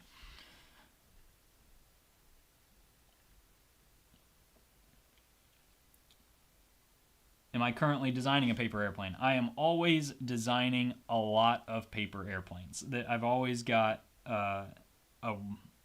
just an array of paper airplanes that are partially designed, and I work to refine each of those over time.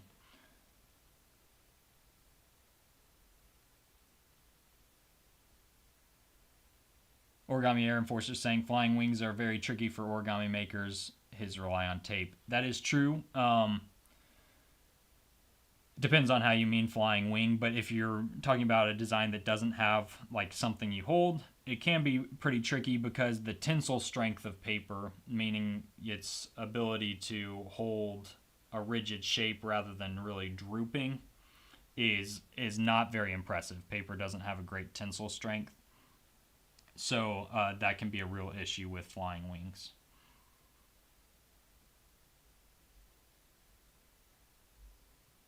Do I know of a paper airplane that unfolds in flight of some sort and changes flight patterns? So I think what you're saying is like a plane that you launch one way and then it goes up in the air and transforms in some way. That's a really hard design challenge. I've actually heard John Collins talk about it a little bit, and I haven't come up with a solution to it. I don't know anyone who has. The problem is that if it has the ability to change shape, it's almost certainly going to do that during the launching process because that's when the plane has the most velocity and the wind is going to have the most impact on changing the shape of the plane. And so it's probably going to change shapes before it leaves your hand unless you find a very clever engineering solution to that problem. Julian's asking what my favorite paper airplane design of all time is. Of my own designs, that's definitely Zephyr. It's a plane with no center crease. I don't think I have a folded one in the room with me. So I'll probably just say that. I do have favorites from other designers too, but I don't have one favorite. So I'll just say Zephyr. Am I done with Postum planes? Maybe not, but I will say that those videos have received very little traction. So I kind of designed those Postum planes out of curiosity to see how they'd be received. It's not what I typically do anyways. I don't find them to be more interesting than regular paper airplanes, but the reaction from my viewers has seemed to indicate that my viewers do find it less interesting. So I probably won't be posting those very often anyways.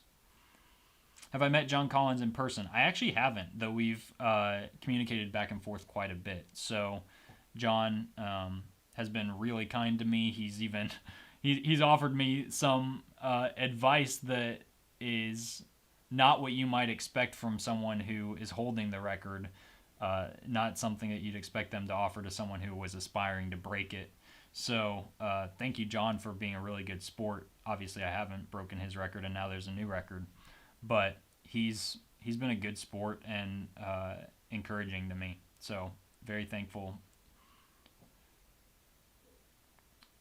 What's my favorite type of plane? A hybrid, glider, or a dart? That's a good question. I would say that I don't have a favorite type of paper airplane. I just have favorite paper airplanes, and they might fall into any one of those categories.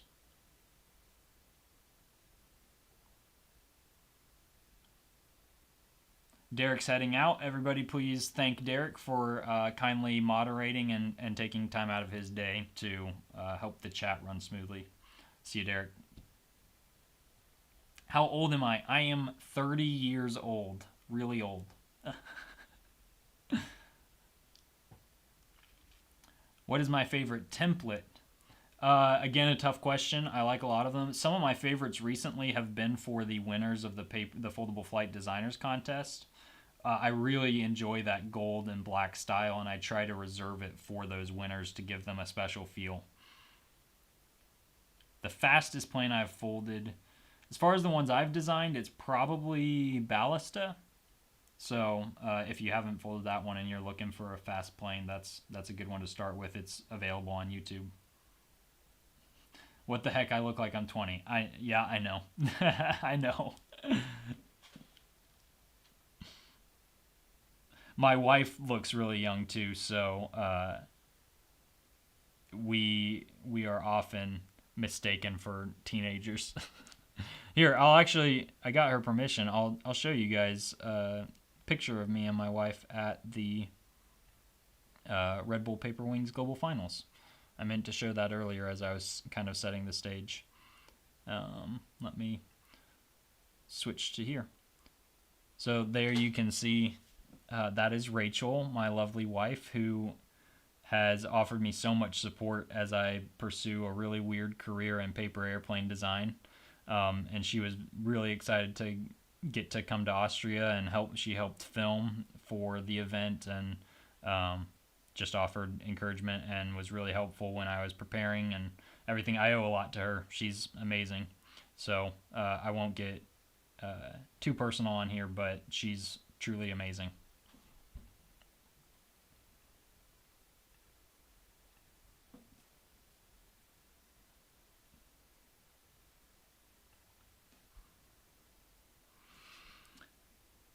Does she also fold planes? Not really.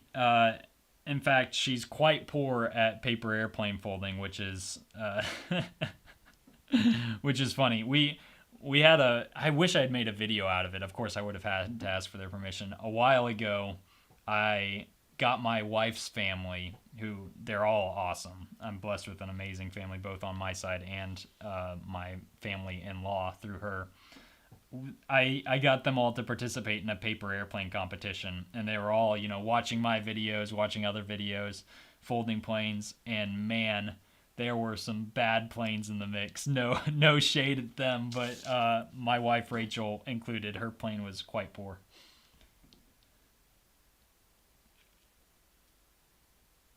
What is my fastest and favorite glider? Now that question is a little bit almost contradictory in my mind, because for a plane to glide really nicely, it will have large wings that generate a lot of drag, which means probably it will fly slowly. So a fast glider is starting to sound more like a hybrid. A really cool one that I like is Stratus. That was an early plane that I posted that's not that hard to fold. It's pretty unique in its construction, and it's definitely not a glider. So if you're looking for a glider, this is faster and has less glide. But again, you're asking for my fastest glider, so that's probably a hybrid.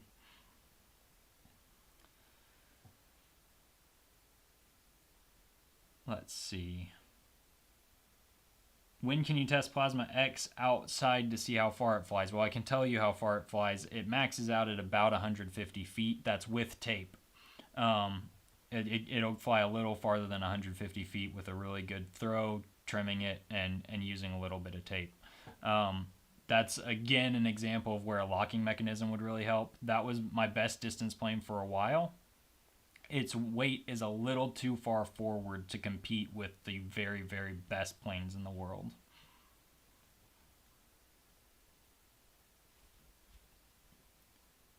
What's my favorite paper airplane made by John Collins? That's a good question. I really like his bat plane. I think it's very cool that it flaps. I like a lot of John's designs. Maybe my favorite one is his biplane. It's 2 sheets of paper that lock together. It's something I've been wanting to design, as well as a plane that's 2 separate sheets of paper that somehow combine. And I think he does it really well in his interlock biplane.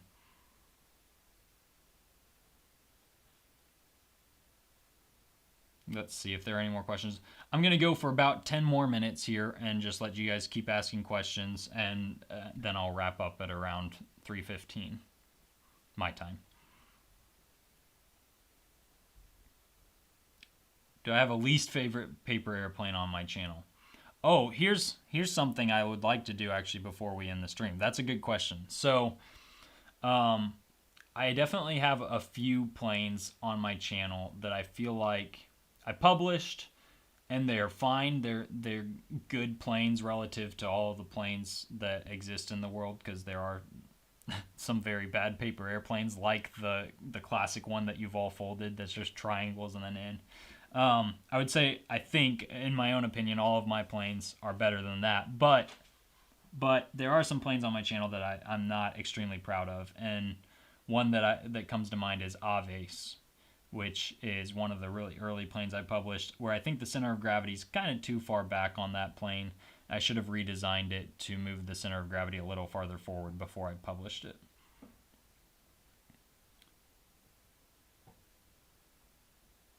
What is my favorite animal? Wow. I'll give you 2 answers. Probably a tiger, and funnily enough, that used to be my nickname. My dad would call me Tiger when I was playing soccer, and I got so much crap from my friends on the soccer team for that. And then fox would be my other favorite.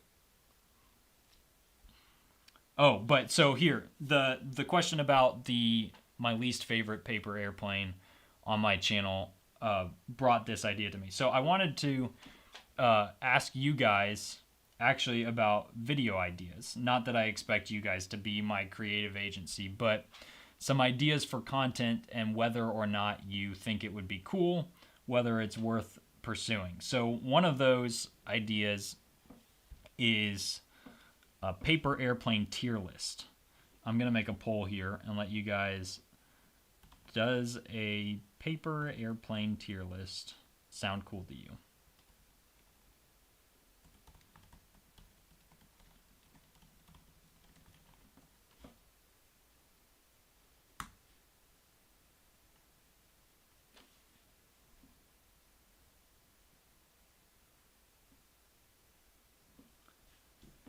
So let me know. Now I could do this in a lot of ways. I think if I make this video, the way I would do it first is only include my own paper airplanes. That just makes it simple. I already have pictures of all of those planes. I have flight footage of all of those planes.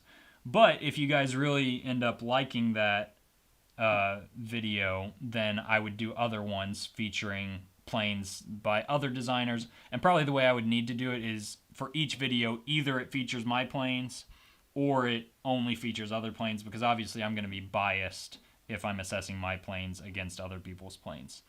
So the first one would be foldable flight paper airplane tier list. And then maybe the next one would be paper airplane tier list for just easy planes that I am not the designer of. And then the next one could be paper airplane tier list for jet paper airplanes or something. And each one would be categorized, and I'd be basically ranking paper airplanes. And of course, I can't include every paper airplane out there. I would just select, say 20 paper airplanes for each video. Am I going to categorize the tiers? The tiers would basically be, S, A, B, C, D, and the video would be categorized based on the types of planes included. Well, 96% of you say a tier list video sounds cool. So I'm going to end the poll and say that's a pretty resounding yes. 28 votes. So most of you voted. That's great. Another thing I wanted to ask about, We got a whopping one no vote. Another thing I wanted to ask about is streaming in general. This is something I've never done before. I'm not sure whether I'm going to do a lot of it, a little of it. This won't be my last live stream, but I may not do it regularly. First off, how much have you enjoyed this? I know this live stream in particular, I spent just a lot of time talking. How much have you enjoyed this? And then what would you hope for in future live streams? So I'm going to put up a few options of things that we can do in live streams and see what you guys like, what sounds appealing to you. And you guys can go ahead and in the chat mention if you have any ideas for what I could do during live streams that you would like as well.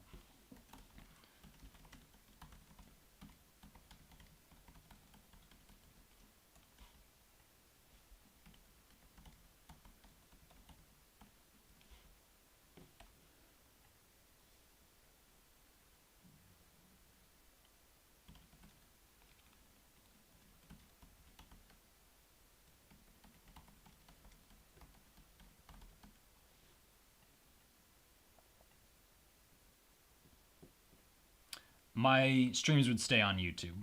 I don't plan on joining another platform in that kind of capacity.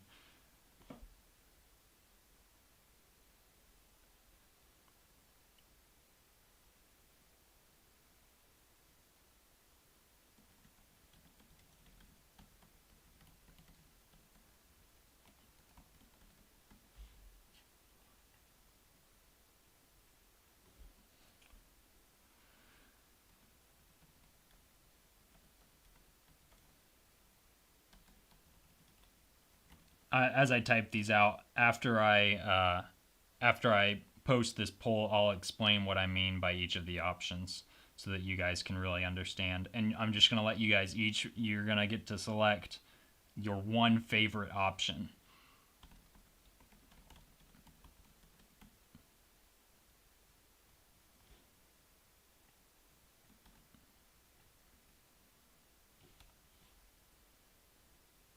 So let me read some of the comments in chat here before I post this poll to see if there are any ideas I want to throw in here. When will I do another live stream? You've really enjoyed this. Well, thank you so much. I'm glad you enjoyed this one. It's a good format to kind of get into the nitty-gritty details that I can't address in a short video without getting in the way of the purpose of the video, which would usually be a tutorial. Show us how I make great planes. Yeah, well, that's one of the options. I'll talk about designing new planes, or that's one you could select, is me designing a plane on stream.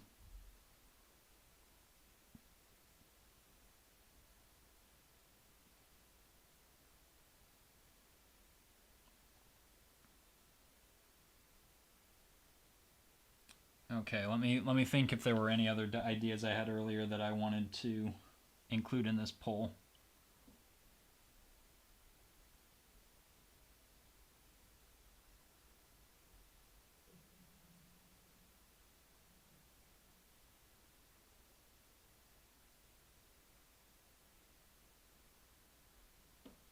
Sorry, I know I'm taking a second here to think.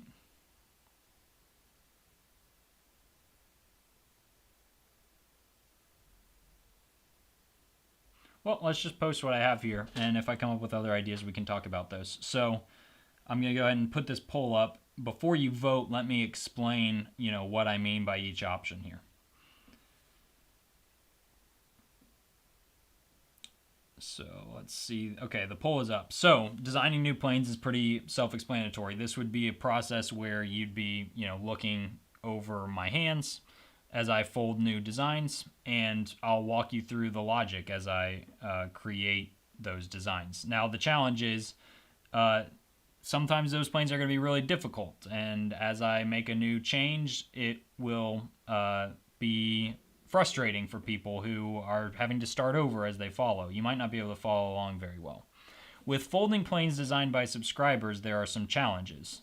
One, I'll need to be able to review that footage beforehand.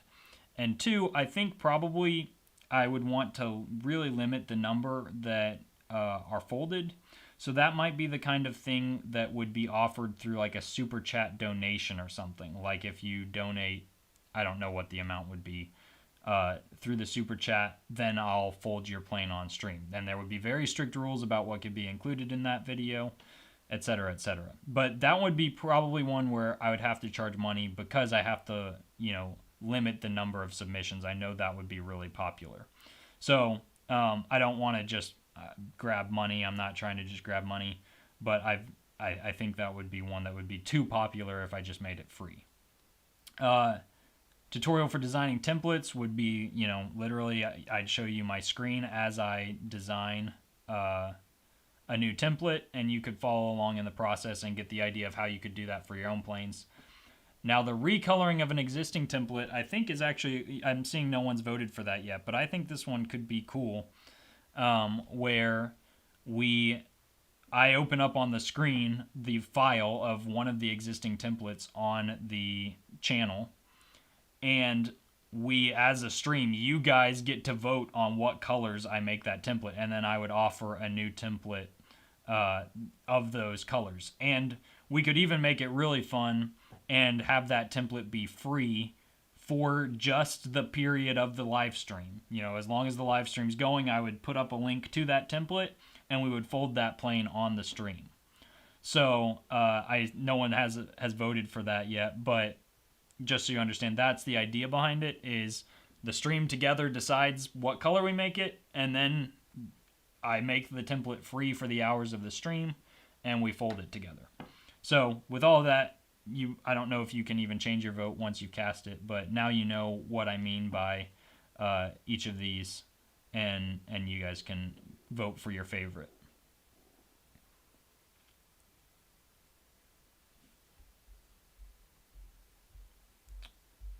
Lave has kindly left us a paid chat message saying, when is your next latest video? So I did just post one today. If you haven't seen it, be sure to check out that video. I think it's one of the best ones I've posted in a while. I think it's really good. I will continue to try to post weekly on Saturdays. So I have a video planned for next week. I still have a little work to do on that one. But for now, that's going to be my schedule. And I am hoping to someday, if I can ever get on top of it, post even more often than once a week. Someone's asking what's the hardest plane I've ever folded. That would probably be one of Jason Merrill's designs. I folded his, I think it's his F-35, and that was probably the hardest one I've done of his.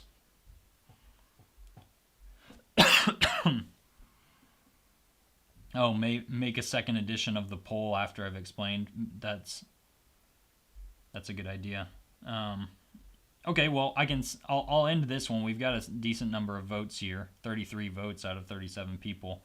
So we'll go ahead and end it, and you guys can see how everyone's voted if you weren't already able to see that. And I'm just going to go ahead and post it again. We'll see if the results are the same or if they change now that I've explained everything.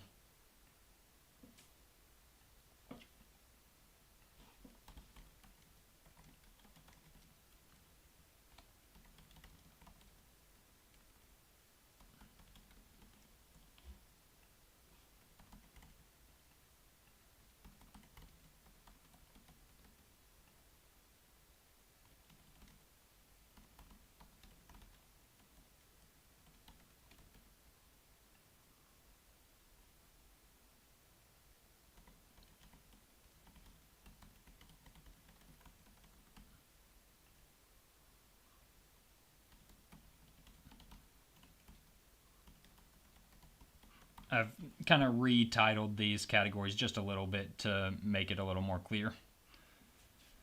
So, okay, there's a new poll up, and you guys let me know if you feel the same way after you have heard the explanation, or if you feel differently now. What do I do when I'm not making videos and folding planes? I do a lot of things, actually. I have kind of a broad array of interests. I love mountain biking. I haven't played a lot of soccer recently, but that was the sport I played growing up, and I took it really seriously and played it at a fairly high level through college. So if I get the chance, I play pickup soccer. I also, and this is something I haven't talked about much on the channel, but it does relate to my career aspirations. I design board games, which I know might sound kind of strange, but hey, designing paper airplanes for a living sounds kind of strange too. I don't love games like Monopoly or Risk. I love games that involve more strategy and combine that with a really good theme. So some of my favorite games are like Seven Wonders. I really like Scythe, designed by Jamie Stegmaier. And those are there are many other favorite games to list, but I'll move on. I spend a fair amount of time designing board games, and I hope to someday publish my own board games.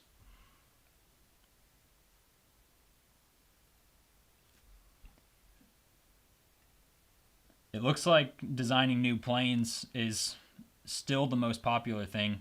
I'm really cool with that. I worry a little bit that the content won't be as engaging as you guys think it will be, because it'll be hard to film the testing of the planes. We might spend a lot of time folding things that don't really fly, but I'm glad to hear that you guys like the idea.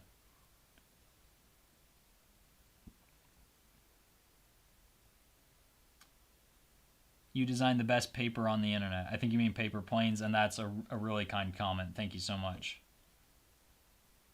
Could I share a title of one of my board games? I will share a working title.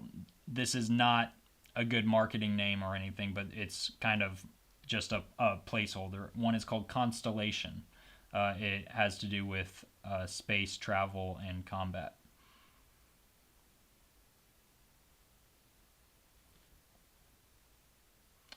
How do I know how a plane is going to look at the end? That's a really good question. Sometimes I actually am kind of discovering the appearance of the plane as I fold it, and I make decisions as I go along. And maybe I'll fold the first one and say, oh, I could change this about it and make it look a little different in this way, and I like that better. But sometimes it's as straightforward as I want to design a plane that has 4 wings, and I have an idea of exactly how to design a plane that has 4 wings. And from the very beginning, the plane has 4 wings, and it's just a matter of getting it to fly well and shape the wings the way that I want them to look as I go along. How many planes have I made? I've published like 100 something videos. Not all of those are of my planes. I probably have like 70 published designs, somewhere around that. But I have designed quite a few planes that I haven't published, or I have quite a few planes that are in the process of being designed that I haven't published as well.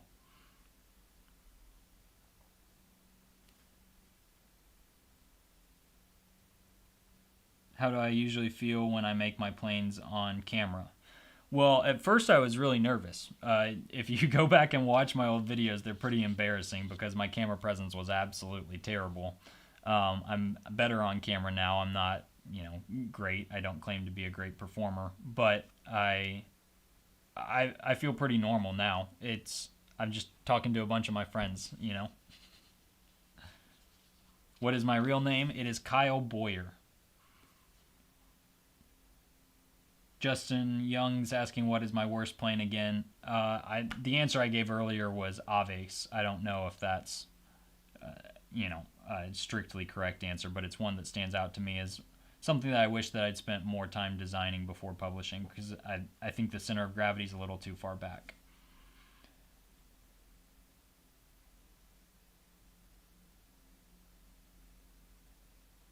Okay, I'm going to go ahead and end the poll. It looks like even a higher percentage, maybe in the second poll, chose design new planes. So, okay, we'll absolutely try that next time I stream. I can't tell you when the next time I stream will necessarily be, but we'll design some new planes together.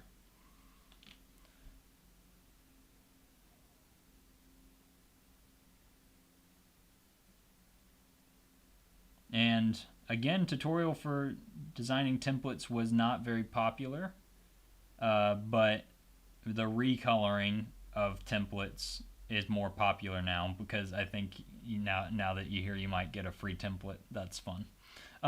Okay, well, that gives me good ideas for the next time we stream, and maybe I'll come up with some more ideas between now and then too. Have I won any competitions? I won the first paper airplane competition I ever competed in, which was in first grade. And I think that was a big part of what got me really excited about paper airplanes, because I won that competition using a plane that I had already designed. And I was competing against planes that other people had learned from other people. And I thought that it was really cool that I managed to win with my own plane.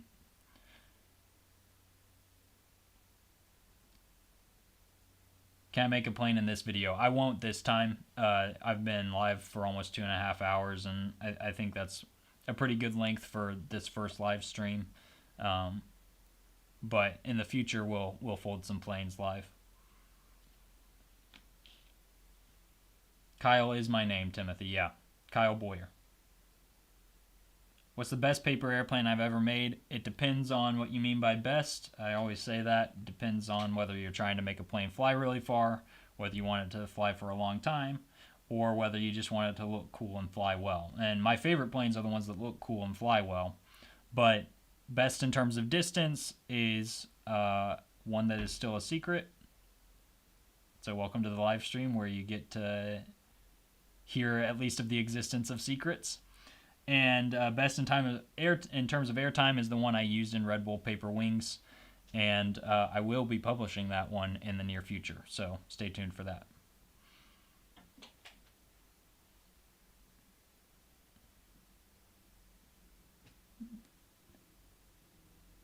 Thank you for the kind compliment on the background. I really need to actually fold the planes that are in these books behind me. I've been meaning... Oh, and sorry for the weed eater outside. Oh, I'm pointing over the wrong shoulder too. I need to fold the planes and put them on the shelves, but it's always kind of the last thing on my to-do list, and I just never get to it. But someday you will see a bunch of paper airplanes on those shelves behind me.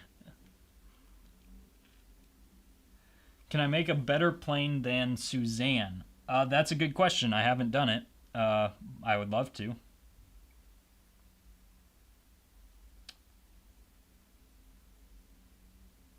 My favorite paper airplane is one called Zephyr. It is in my book, Foldable Flight's Incredible Paper Airplanes, which you can see over my shoulder. It doesn't have a center crease, which makes it really unique.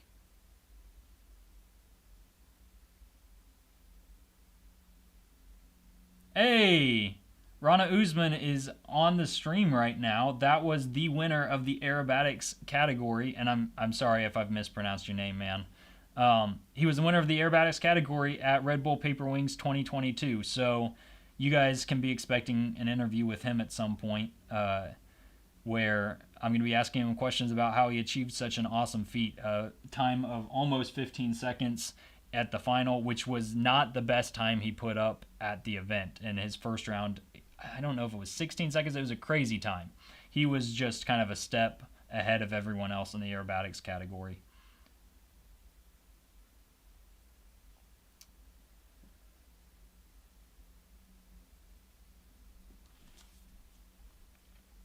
Let's see. I'll go until 3:30 my time, so that's literally 4 more minutes. So if you have any last questions that you just have to have answered, I'll answer them, and then I'll be closing the stream in just a few minutes. Where do I store my paper airplanes? Well, I will show you something here. You guys will laugh at the mess, but I keep boxes.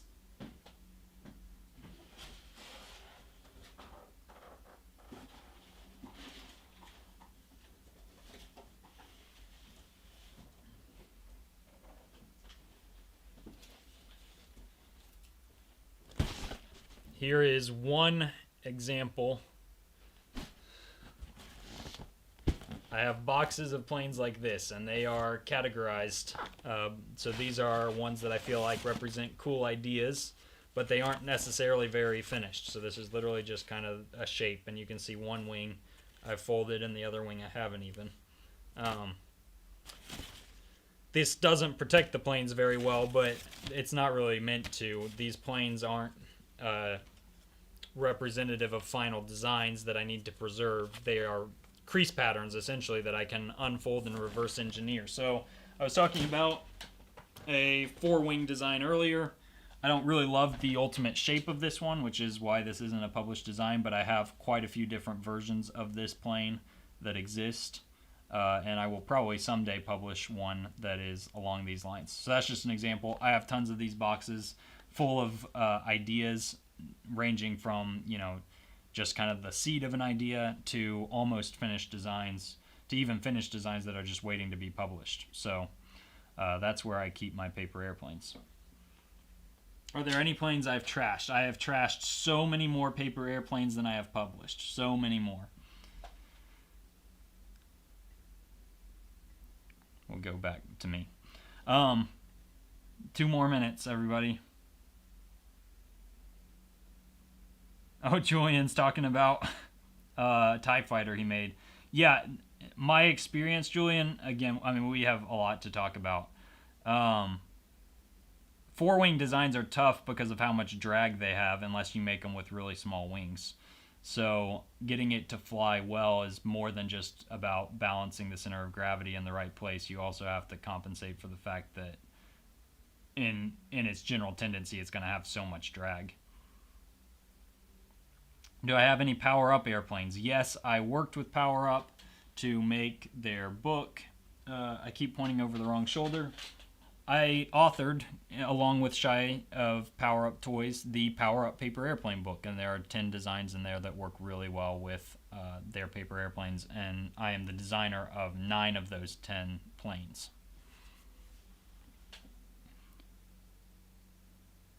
Could I show the F-35 that I made? Sadly not. I don't have a folded version of it here in the room with me, and that would take a long time to fold. So sorry about that, man. Have I seen Top Gun Maverick? Not yet, but I probably will be watching it.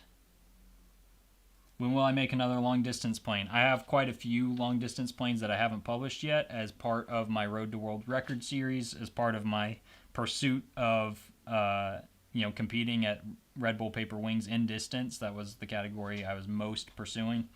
So I've still got a number of designs to publish, so you can be expecting more of those.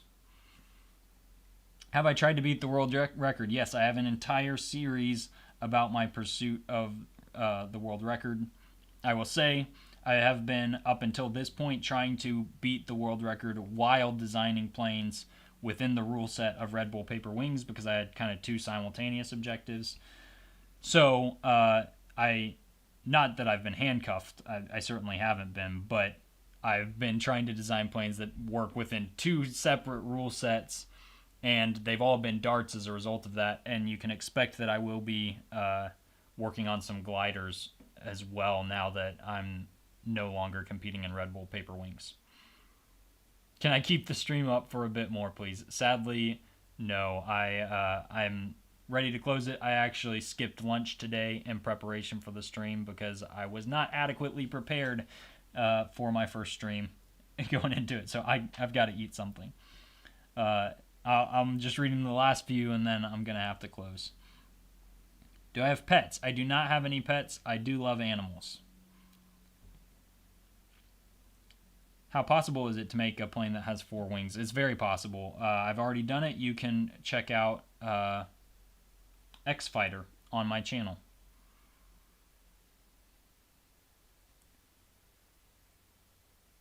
Did you spy a forward swept wing design in that lot?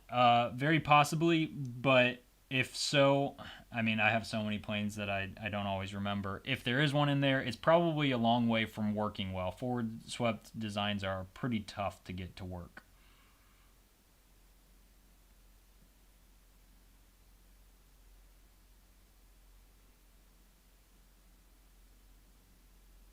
Made an X-wing as a biplane, required like a quarter, but it looked decent. Nice. Julian, I'll be excited to see your designs. Obviously, I've got a ton of respect for what you do, and I haven't seen very many of your designs, so anything you're willing to share with me, I'd love to see it. Okay, guys.